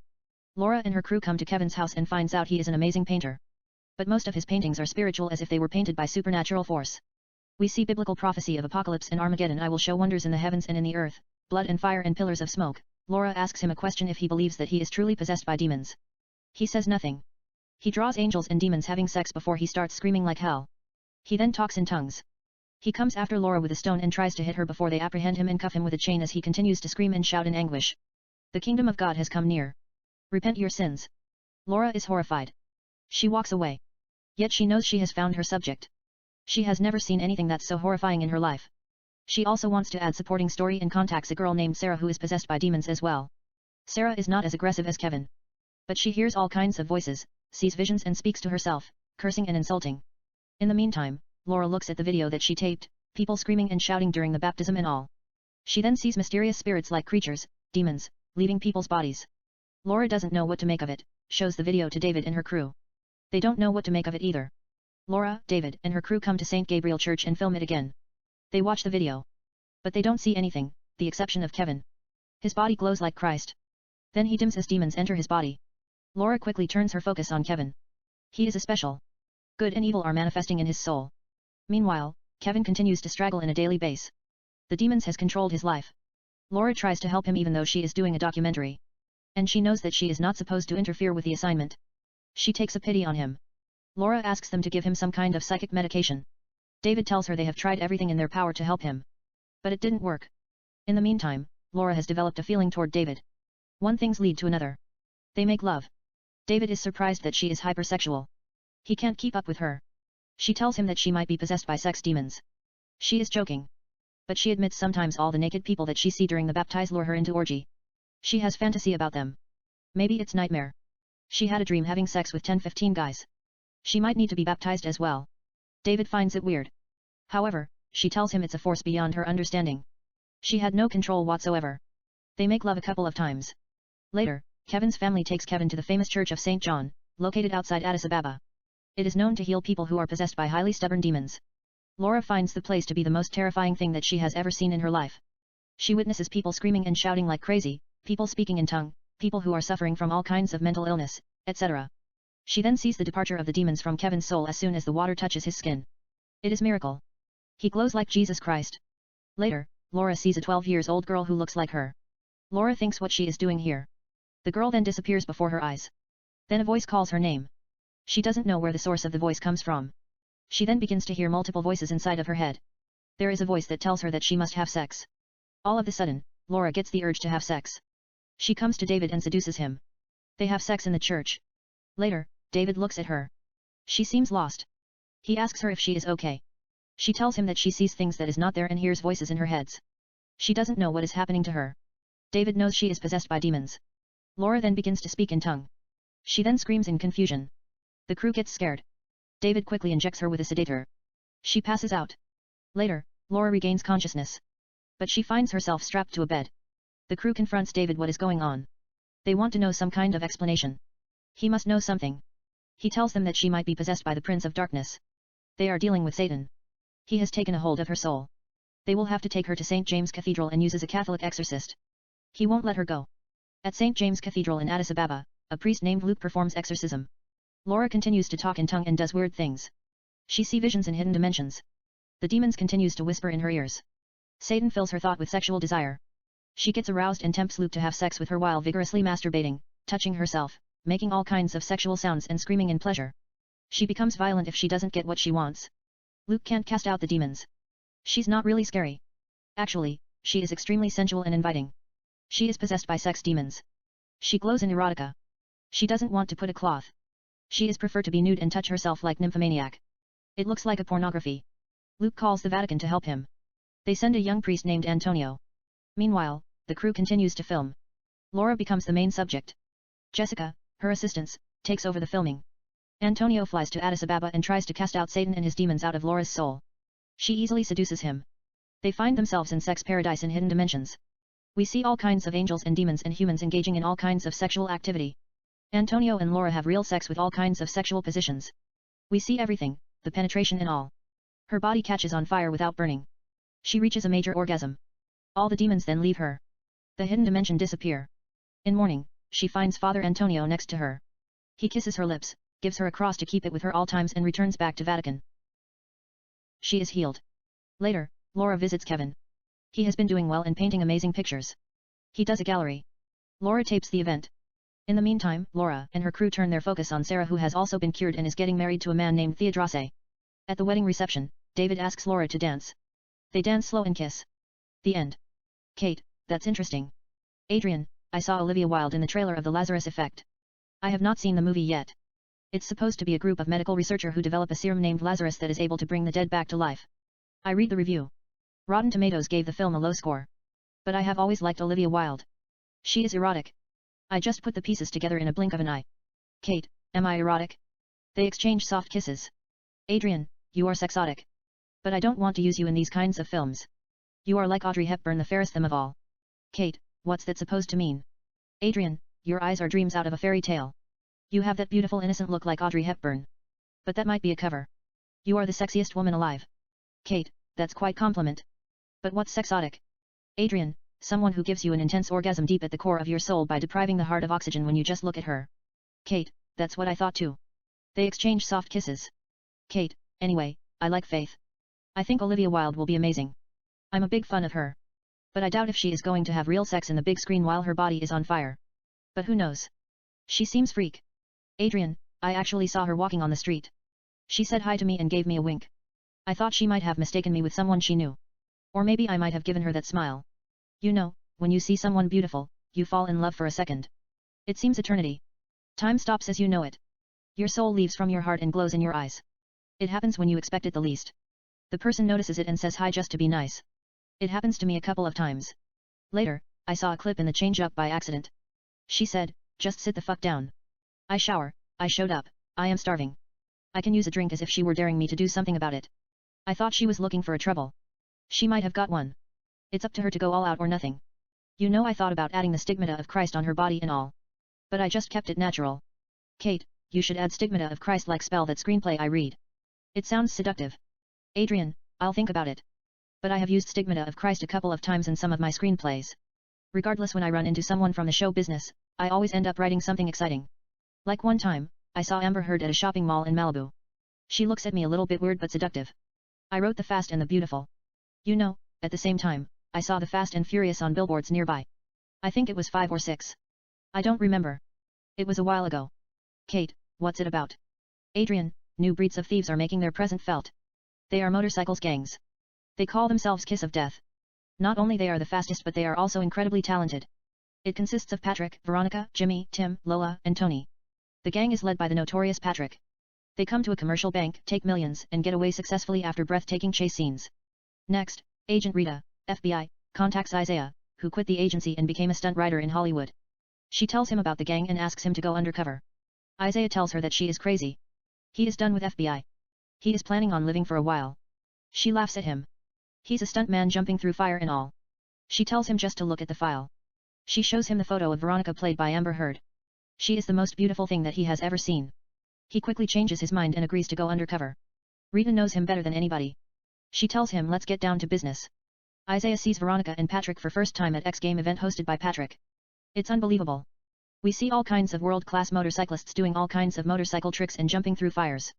There is a live rock music. We see beautiful girls dancing here and there. This is just a pre-show. The real competition that everybody is looking forward, street freestyle motocross, just begins without a warning. Isaiah, who is the best rider in the world, easily outclassed the other motorcyclists, who are competing against him. He impresses Patrick and his gangs doing all kinds of tricks including bike flip, Superman, release both feet and kick them straight back, kiss of death, while in the air, position the bike as close to vertical as possible then kick legs up above head, front flip, one hand, heart attack, point both legs pointing straight up in the air while performing the Superman, tsunami, headstand in front to handlebars while keeping bike horizontal and level, suicide kin, lift one foot off the foot peg. And raise leg up and over bike seat. While both legs are on one side of the bike, lift the other foot off the foot peg and extend both legs away from the bike. Remove both hands from handlebars, 360, triple back flip. He is the only person in the world can do that trick in a short track. Isaiah wins street freestyle motocross highest prize, $1 million. Patrick, who is impressed, invites Isaiah to his exclusive party at his multi-million-dollar mansion in the forest. Later, at the party in the middle of the night, Patrick tells Isaiah in order to join his gang, he has to jump over the swimming pool, pass through the fire, flip in the air with the motorcycle and grab Veronica's underwear, who just takes off her underwear and stands in a flatboard that is designed for the sole purpose of the stunt, and brings it to him. They all thinks it's impossible. It is unthinkable. It's a miracle. Even Jesus Christ can't do it. Nobody has ever pulled that trick. People die just attempting. But Isaiah looks at Veronica and thinks he can do it without a problem. It is a piece of cake. He jumps over the swimming pool, passes through the fire, flips in the air with his motorcycle, leaves his motorcycle while it's still in the air, grabs the underwear from Veronica's hand, quickly holds his motorcycle by the tail and get back on seat and lands safely. Everybody says what fuck. They give him a round of applause. He gives the underwear back to Veronica. She tells him to keep it. Isaiah is now the part of the gang. He finds out they are going to rob a bank. He informs Rita about the heist. But she tells him to take part in the robbery. They are not really after Patrick. They are after a man whom they call Superbad. Nobody has ever seen him. Nobody knows who he is, what he looks like or what he does. They believe he is up to a global terror. Isaiah is told to ride along and rob with him if it's necessary. Isaiah, Veronica, Patrick, and his gang take down 3 banks in a row and escape successfully after highly stylish chase, jumping over cars, ridding through alley, top of buildings and staircases. Even ridding through stores, breaking windows, flying in the opposite side of the street like Trinity in Matrix Reloaded. It's breathtaking. It makes the whole The Fast and the Furious series rated G. Later, Patrick tells Isaiah they are taking a trip around the world. First destination is Honolulu, Hawaii. Isaiah, Veronica, Patrick, and his gang take down a commercial bank and get away successfully. Meanwhile, Isaiah and Veronica have developed feeling toward each other. Veronica doesn't understand the spell he puts in her heart. She can't take her eyes off him. She's in love with him. It's bothering her. Later, they throw a beach party and celebrate with firelight. They are just having good time. They invite the locals to avoid suspicion. Veronica looks at Isaiah. She then gets up and walks away in frustration. Isaiah follows her and asks her what's wrong with her. She just kisses him. They kiss more intimately. Isaiah and Veronica make love in the beach as the wave crash on their bodies. Next, Isaiah, Veronica and Patrick and the gang come to Tokyo. They enter a commercial bank with their motorcycles, steal millions and get away after breathtaking chase scenes in the city of Tokyo that need advanced translation. They become headline around the world. Later, they come to Kuala Lumpur, Malaysia, pull amazing heist and escape successfully. In the meantime, Patrick finds out that Isaiah and Veronica are having an affair behind his back. While they are in Thailand, instead of confronting them straight, Patrick challenges Isaiah in a dangerous motorcycle race that requires a lot of hazardous stunts. Patrick tells him if he wins, he can have Veronica. If he loses, he will have to stay away from her. The race begins in style. They both are highly skillful riders. Isaiah is slightly better than him. In fact, Isaiah is the best ever. He has been riding motorcycles since he was 4 years old. But Patrick knows the course the back of his mind. He built it. They do amazing rides passing all kind of hurdles and flying in the air. It's a very close race. Isaiah gets ahead after they jump through the fire, flipping in the air. But before he gets to the finish line, Isaiah finds himself and his motorcycle on fire. The engine is smoking like hell. The gas is leaking. His motorcycle slows down. Patrick easily passes him but he turns around and looks at Isaiah, who continues to ride bravely while he is on fire. Patrick admires his heart and allows Isaiah to finish first. It's a good sportsmanship. They put out the fire off Isaiah. He could have burnt to the bone if he hasn't used fire cream that stunt riders use. It saves his life. But he still suffers from minor burn. He gets the best treatment from Veronica. He quickly recovers from the injury and gets back in action. Next, Isaiah, Veronica, Patrick and the gang pull a couple of incredible heists in Shanghai, Seoul, Jakarta, Bombay, Dubai and Moscow. They then arrive in Rome. They come to a commercial bank and steal millions and escape. Yet this time, they lost Jimmy, one of their gifted rider, during the escape. Jimmy is crazy. He is hit by a track after he jumps 6 moving cars in the air and does backflip.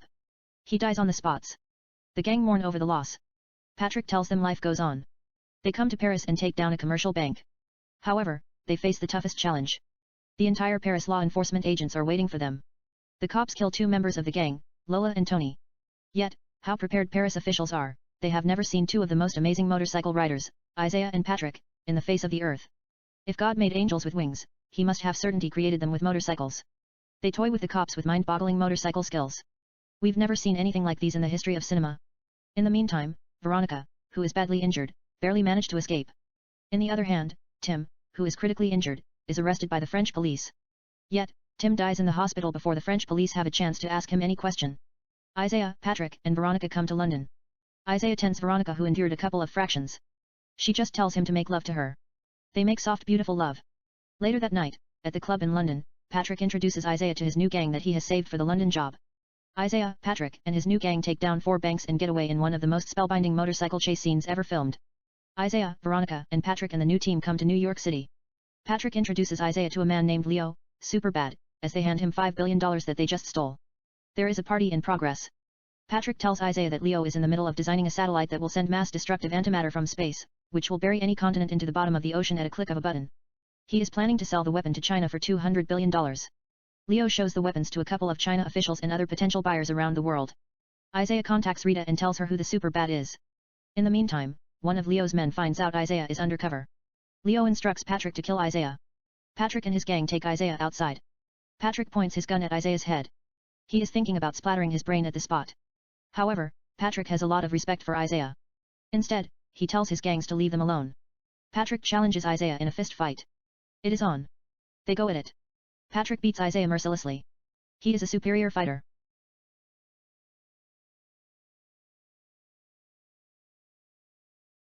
Part 20. Then Isaiah looks at Veronica, who is watching the fight in shock, overcomes an extraordinary odd and advantages that Patrick has over him, including height, strength and fight technique. Isaiah catches him by surprise. He hits Patrick's eyes with an iron bar. Patrick holds his eyes. Isaiah hits him on the head and knocks him out, then punches his face to pulp like Bruce Lee in The Big Boss till he couldn't feel his hands. In the meantime, Rita and FBI storm in and arrest all of them including Leo, the gangs and Veronica. Later, Isaiah asks Rita to let Veronica go. She is innocent, knew about his cover and helped him. It's a lie. Rita does not care a beat. Isaiah tells her he needs Veronica. Rita frees Veronica. Isaiah and Veronica come to Ilha Grande, Brazil, and kiss in the beach in the sunset. The end. Kate, that's interesting. I would love to play Veronica. But I don't know how to ride motorcycle. Adrian, it's easier than bicycle. You would learn in a week. Kate, they kind of look heavy. Adrian, they have various types of motorcycles, like cars. Some of them are light as feather. You can do a lot of tricks with them. Kate, can you do any trick if I remove my underwear and hold it in the air? Adrian, I might have to get a stunt double. It's not for the stunt. I knew few tricks here and there. But I might get lost in your bush before the ride begins. Kate, I don't have that much hair on my vagina, do I? Adrian, no. It's just a joke. You always keep it neat and beautiful. Kate, what if I get Brazilian wax? Adrian, I would ride around the world without a stop, except to sleep and drink only water, and later eat you out with empty stomach. I mean I had only the outline. It's early draft, 52 page. I will finish it and teach you how to ride a motorcycle. Sean already said he would direct and produce it himself. I will tell him to give you the part. You will play Veronica. Whenever there is a difficult scene, they can use a double. I will keep it beautiful and romantic for the most part. Yet it's still fast, sweet, erotic, dangerous and seductive. Kate, what about Amber Heard? Adrian, what about her? Kate, you wrote it for her. Adrian, so. Kate, it is not fair. Adrian, I do not know her. Kate, she was Johnny Depp's wife. Adrian, if she were Johnny Depp's wife, I might write her something erotic. Kate, what are you going to write her? Adrian, I don't know. Maybe the Skeleton Key too. You remember that horror movie that we watched together starring Kate Hudson? Kate, what is it about?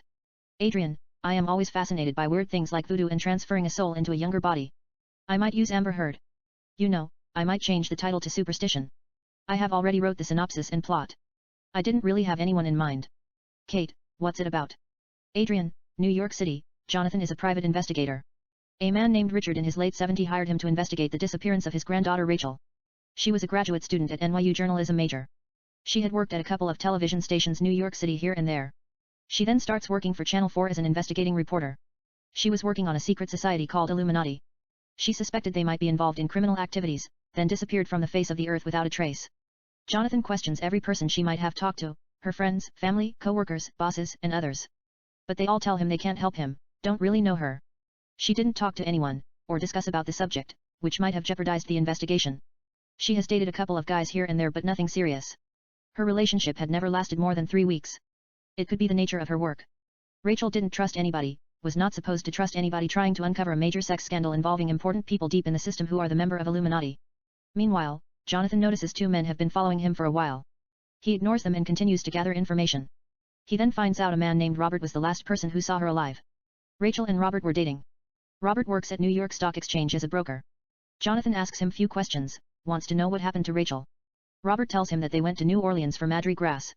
Later, she went to a club alone and never showed up. He had to get back to work and returned without her. That was the last time he saw her. Jonathan asks him why he didn't report she was missing. Robert says they had a fight. She had sex with a man she met at the hotel. He was upset and hit her, thought it might look suspicious if something unthinkable happened to her. She was a whore, deserved whatever she got. Jonathan doesn't like his altitude, punches him on the stomach, apologizes, drives and comes to New Orleans. Jonathan questions a couple of locals if they might have seen her. They tell him she looks familiar but not sure. In the meantime, Jonathan sees the same 2 men who has been following him in his rear view mirror, stops his car in the middle of the street and asks them what they want. Their names are Marco and Yvonne. They show him the photos of Rachel, tell him to follow them. She wants to talk to him. He follows them. They come to a palace in the middle of nowhere, deep in the jungle of Louisiana at the bayou. He sees Rachel. His heart stopped beating. She is more beautiful in person. Rachel tells him that she knows her grandfather hired him to find her but doesn't really want to return to New York City. She has found home in Louisiana. Jonathan asks her what she is up to. Rachel tells him she's a singer, sings and dances burlesque at a famous club called Rogue that her husband owns, asks him to accompany her. They get in a limo and come to the club. They give Jonathan the best seat in the house. He notices the audiences. They must be important people. They are glamorous, dress in expensive clothes and jewelries. The girls are extremely beautiful. The angels in heaven have nothing on them. They have shown all kinds of erotic act. However, the real show just begin, it's Rachel. She's the main attraction at the Rogue, sings and dances without missing a beat as if she has done it a million times. It's absolutely breathtaking.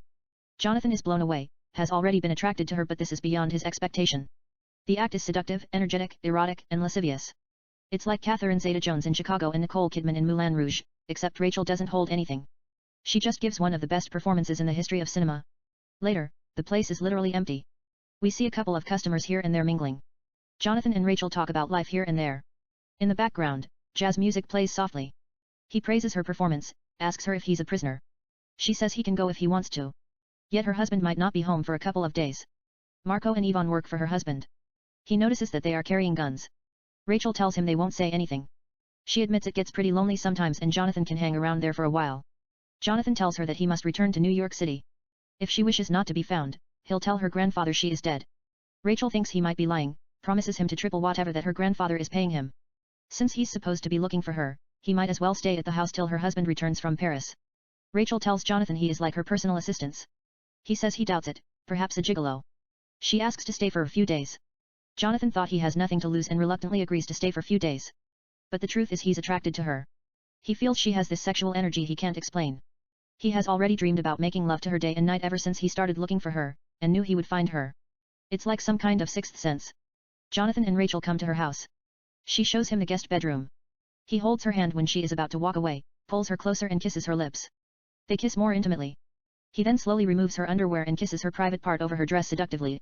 She pulls his hair and kisses him passionately. They remove each other's clothes, kiss and make love in round candlelight with all kinds of sexual positions. We stay with them with serious cuts. Later, they sit in the bathtub. Rachel tells him she doesn't want anybody to find out she's alive. Jonathan says he won't tell a soul. But he must go back to New York City. She is married. Rachel says she needs him, can't live without him.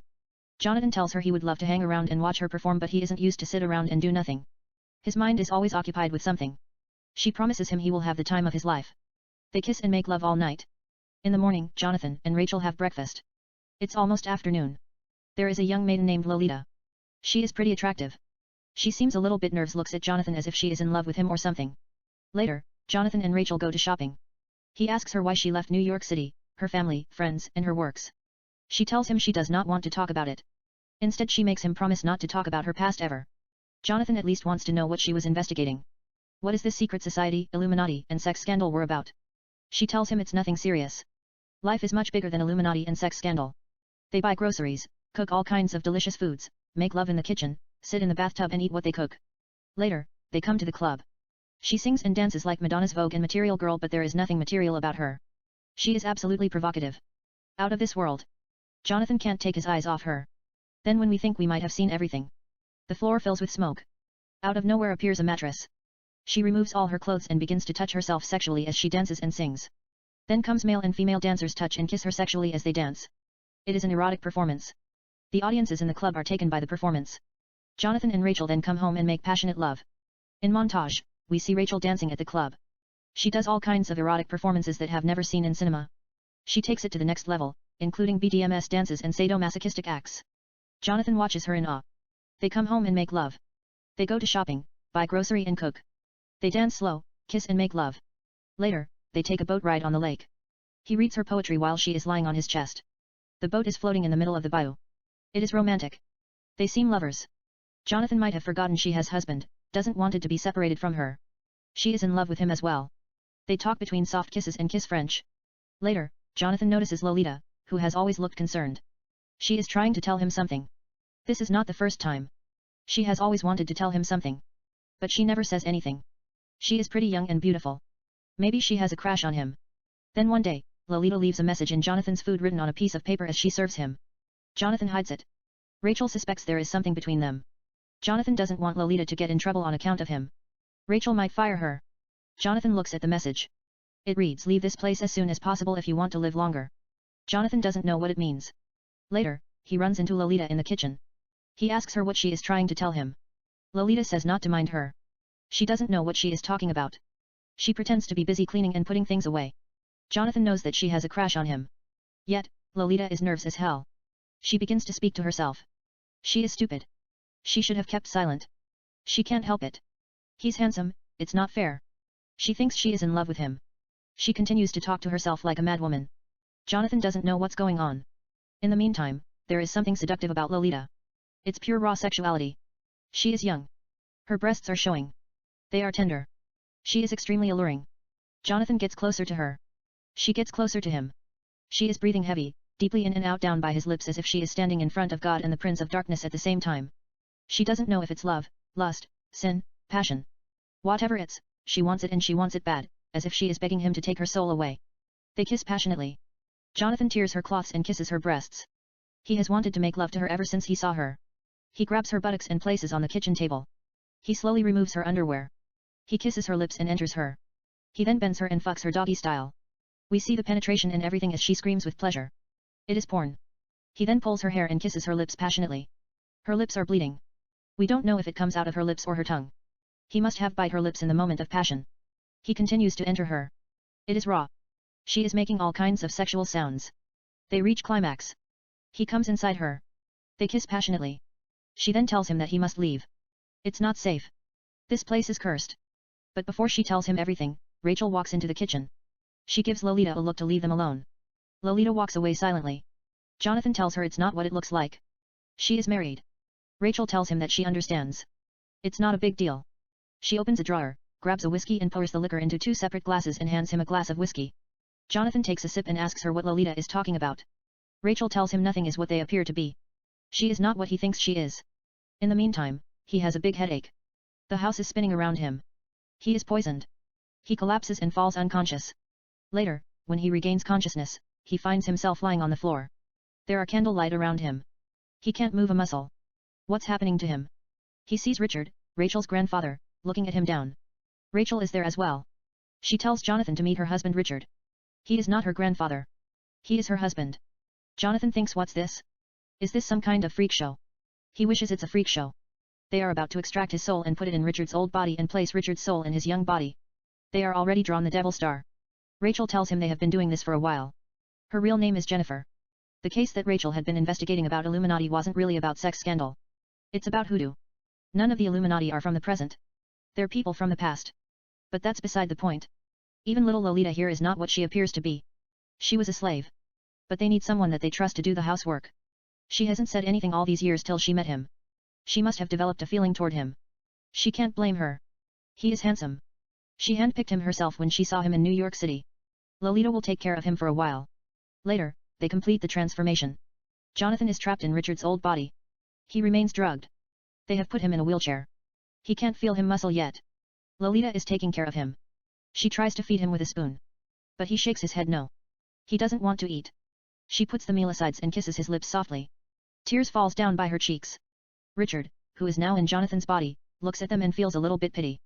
Then Rachel or Jennifer in Rachel's body come to the living room tells Richard they have to go. Richard looks at her. She looks absolutely breathtaking. They exchange kisses. We see Marco and Yvonne standing nearby. Richard tells them to keep eyes on Jonathan. They leave the house. At the club, Jennifer sings and dance. At the house, Jonathan looks at the screen and smiles at us as if he is watching her preform. The end. Kate, that is not bad. I want to play Rachel. I will trade it with the Fast and the Beautiful with Amber Heard. I am more comfortable with singing and dancing burlesque than riding motorcycle around the world. Adrian, she is yours. But I might have to wait for a while and see what Sean has to say. You know, I don't want superstition to be horror like The Skeleton Key or musical like Moulin Rouge. It's an erotic thriller. I thought it was going to be a low-budget movie. I might have to edit out few real sex scenes and keep it rated R. You know, the club that Rachel is performing is like a movie set. It's done music video style. They will be professional dancers and ballerinas. I want to focus on her performance. Kate, I hear you. It keeps getting better and better. What else did you write after you run into people in the industry? Adrian, I ran into Matt Damon in Westwood. He was with his wife. He just said hi. I wrote The Bourne Phenomenon. Kate, what's it about? Adrian, let's just say Jason Bourne, Matt Damon, returns. He has survived the fall at the end of Bourne Ultimatum. He comes to New Brunswick, New Jersey and rents a small apartment to recover the physical injury that he sustained in Bourne Ultimatum. Yet he still doesn't know his true identity. In order to keep himself informed, he goes to a local Best Buy store to purchase a laptop and other computer equipment. At Best Buy, he bumps into a girl named Alicia, who works at Johnson & Johnson as a biochemist. There is a spark between them. But they only greet and go to their separate way. In Washington, D.C., Deputy Director Pamela Landy, Joan Allen, is accused of selling secret to enemy. She is set up by Rick Beyer, Edward Norton, a retired U.S. Air Force colonel responsible for overseeing the CIA's clandestine operations, and CIA Director Ezra Kramer in order to sway FBI and the United States Senate Select Committee on Intelligence that are investigating on Blackbriar and Treadstone. Meanwhile, in New York City, at the new CIA headquarters, Rick Beyer, Ezra Kramer, and other top CIA officials discuss about how they will have to find Jason Bourne and terminate him at all costs. He might incriminated them. They want to get rid of Bourne. And how that shouldn't be a problem. The intelligence just launched 2 new $63 billion quantum satellite that look down the Earth, scan every living soul, run facial recognition and find the target. There are a team of well-trained individuals that study the result in multiple screens. In New Jersey, Jason hacks into CIA database and learns about his status. He's on top of CIA's most wanted list. He goes out for a drive and sees Alicia, who has a flat tire at the side of the road. He helps her change the tire. To repay him back, Alicia asks him if he wants to have lunch with her. They sit at a romantic restaurant, have lunch, talk about a couple of things here and there, take a walk in the park, visit few interesting places, come to a beautiful bar, and listen to blues. One thing leads to another. They dance slow, kiss and make love. In the meantime, in New York City, at the CIA headquarters, they track down Jason, send a team of well-trained Navy SEALs to take out Bourne. They want to test him. Jason, who is prepared for this, sees them in his laptop and iPod. He shoots and kills all of them while Alicia is still sleeping. Jason then wakes Alicia up and takes her with him. They drive and come to a motel. Jason tells Alicia not to go anywhere and leaves the room. He then comes to his new boat, gets his guns, money and few passports.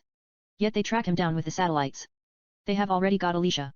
Rick Beyer tells Jason on the phone that he will kill Alicia if Jason doesn't turn himself peacefully. Jason doesn't have a choice. They are watching every step he takes, his face is in the multiple screens. Rick tells him he is looking at him at this particular moment. Jason surrenders in peace. He is brought to the CIA interrogation room. Rick tells him they thought about killing him, and get rid of all the evidence. But they change their mind at the last minute. He is more valuable than they thought. Rick adds if Jason wants to see Alicia alive again, the agency wants him to carry out Operation Black Ice. To assassinate a Chinese computer hacker named Lu, who hacked into the US nuclear facility and gave the government of China all the nuclear secret and information. If China wants to bury the US at the bottom of the ocean, nobody is going to stop them. Millions people will die instantaneously as they speak in a heartbeat. The USA nuclear facility had to shut down all its nuclear programs. They are in the process of decoding the ciphers from scratch, which doesn't stop Lu from hacking the system again. Lu is hiding in Shanghai. Jason doesn't really have a choice. He takes the assignment. Not only has he put Alicia's life in danger, but they will also kill him as well. Jason comes to Shanghai and carry out the hit successfully. Nobody saw him. He took him out and disappeared like a ghost. Jason returns to the US to see Alicia. Bourne and Alicia have a brief meeting under the CIA watch. They kiss intimately. However, Rick interrupts them. He tells Jason he has another assignment for him. It is Red Star. He asks him to go to Russia and assassinate Demetrius, a charismatic and outspoken leader of the Socialist Party of Russia, who is about to win the election. Rick informs Jason how Demetrius despises the USA. He has already made a close tie with China and other socialist countries. USA doesn't want another Cold War or nuclear confrontation. History won't repeat again. Jason goes to Moscow and terminate Demetrius and returns to the US. This time, Rick allows Jason and Alicia to spend the night together. Jason and Alicia make love all night. Rick watches them in multiple screens. It's free HBO. They are making love in over 30 televisions. Jason might carry out series hits for CIA throughout the world in montage, and making love to Alicia here and there with serious cut. But let's keep it short for the time being. Rick tells him he has one last assignment for him. It's Holy Cross. He wants him to assassinate Elena, the newly elected right-wing British Prime Minister, who accused the US spying on Great Britain. She's about to order removal of all CIA personalities from UK and Commonwealth. Elena is also planning to cut tie with the CIA completely till her term is over, which will end up costing CIA over $125 billion annually in foreign intelligence service revenues. Jason comes to London, passes a couple of securities dexterously and possessions himself to kill her. But he has a change of heart after he sees her with her 12-year-old son. Jason has a flashback, killing the wife of Vladimir Nevsky in Born Supremacy. Yet another CIA hitman named Max shoots and kills Elena at the spot. The British officials come after Jason Bourne as if they were informed. It's a setup. Jason exchanges fire with the cops and gets in a black Aston Martin DB9 begins to escape in highly stylish car chase, the classic Bourne car chase scene that we love. Meanwhile, Max follows Bourne in a Bentley Continental GT and tries to kill him. They exchange fire here and there. Jason gets shot in the neck. A bullet grazes his skin. Yet he does amazing moves, drives around the cars and manages to get away. Jason returns to New York City, tracks down Rick and asks him where Alicia is. Rick refuses to tell him. Jason shoots him in the kneecap. It's painful. Rick tells him where she is. Alicia is kept under house arrest. They're watching her 24 hours. Jason tells Rick to put her on the phone or he will splatter his brain to inferno. Rick knows he means it and puts her on Bourne's cell phone. Jason tells her he can't see her anymore, kisses her image on the cell phone and hangs it up. He thinks about killing Rick. But Bourne can't bring himself into taking life in vain. Jason just walks away. At the CIA headquarters in New York City, they track down Jason easily with quantum satellites. Ezra informs Rick Jason's whereabouts. Rick contacts Max and tells him to finish the job. In the meantime, Ezra sends SWAT to take out Bourne. Jason shoots a couple of SWAT, who come to kill him, gets in a subway and escapes. In the subway, Max comes to kill him. Jason and Max exchange fire. Jason runs out of bullets. He gets off the train and continues to escape. Max follows him shooting. Jason then hides at a boutique and waits for him. When Max passes by the boutique, Jason breaks through the glass and tackles Max. Jason makes Max drop the gun, and begins to punch him on the face. However, Max is a skillful fighter. He has a black belt in jiu-jitsu. He blocks the punch and flips him off. They have a well-scripted fight. In the end, Jason slits Max's throat with a broken glass and finishes him. He walks away in time as cops arrive at the crime scene. Jason then disappears through the crowd. However, at the CIA headquarters, Rick looks at him. The images of Jason fill all the screens. The end. Kate, that's a very interesting story.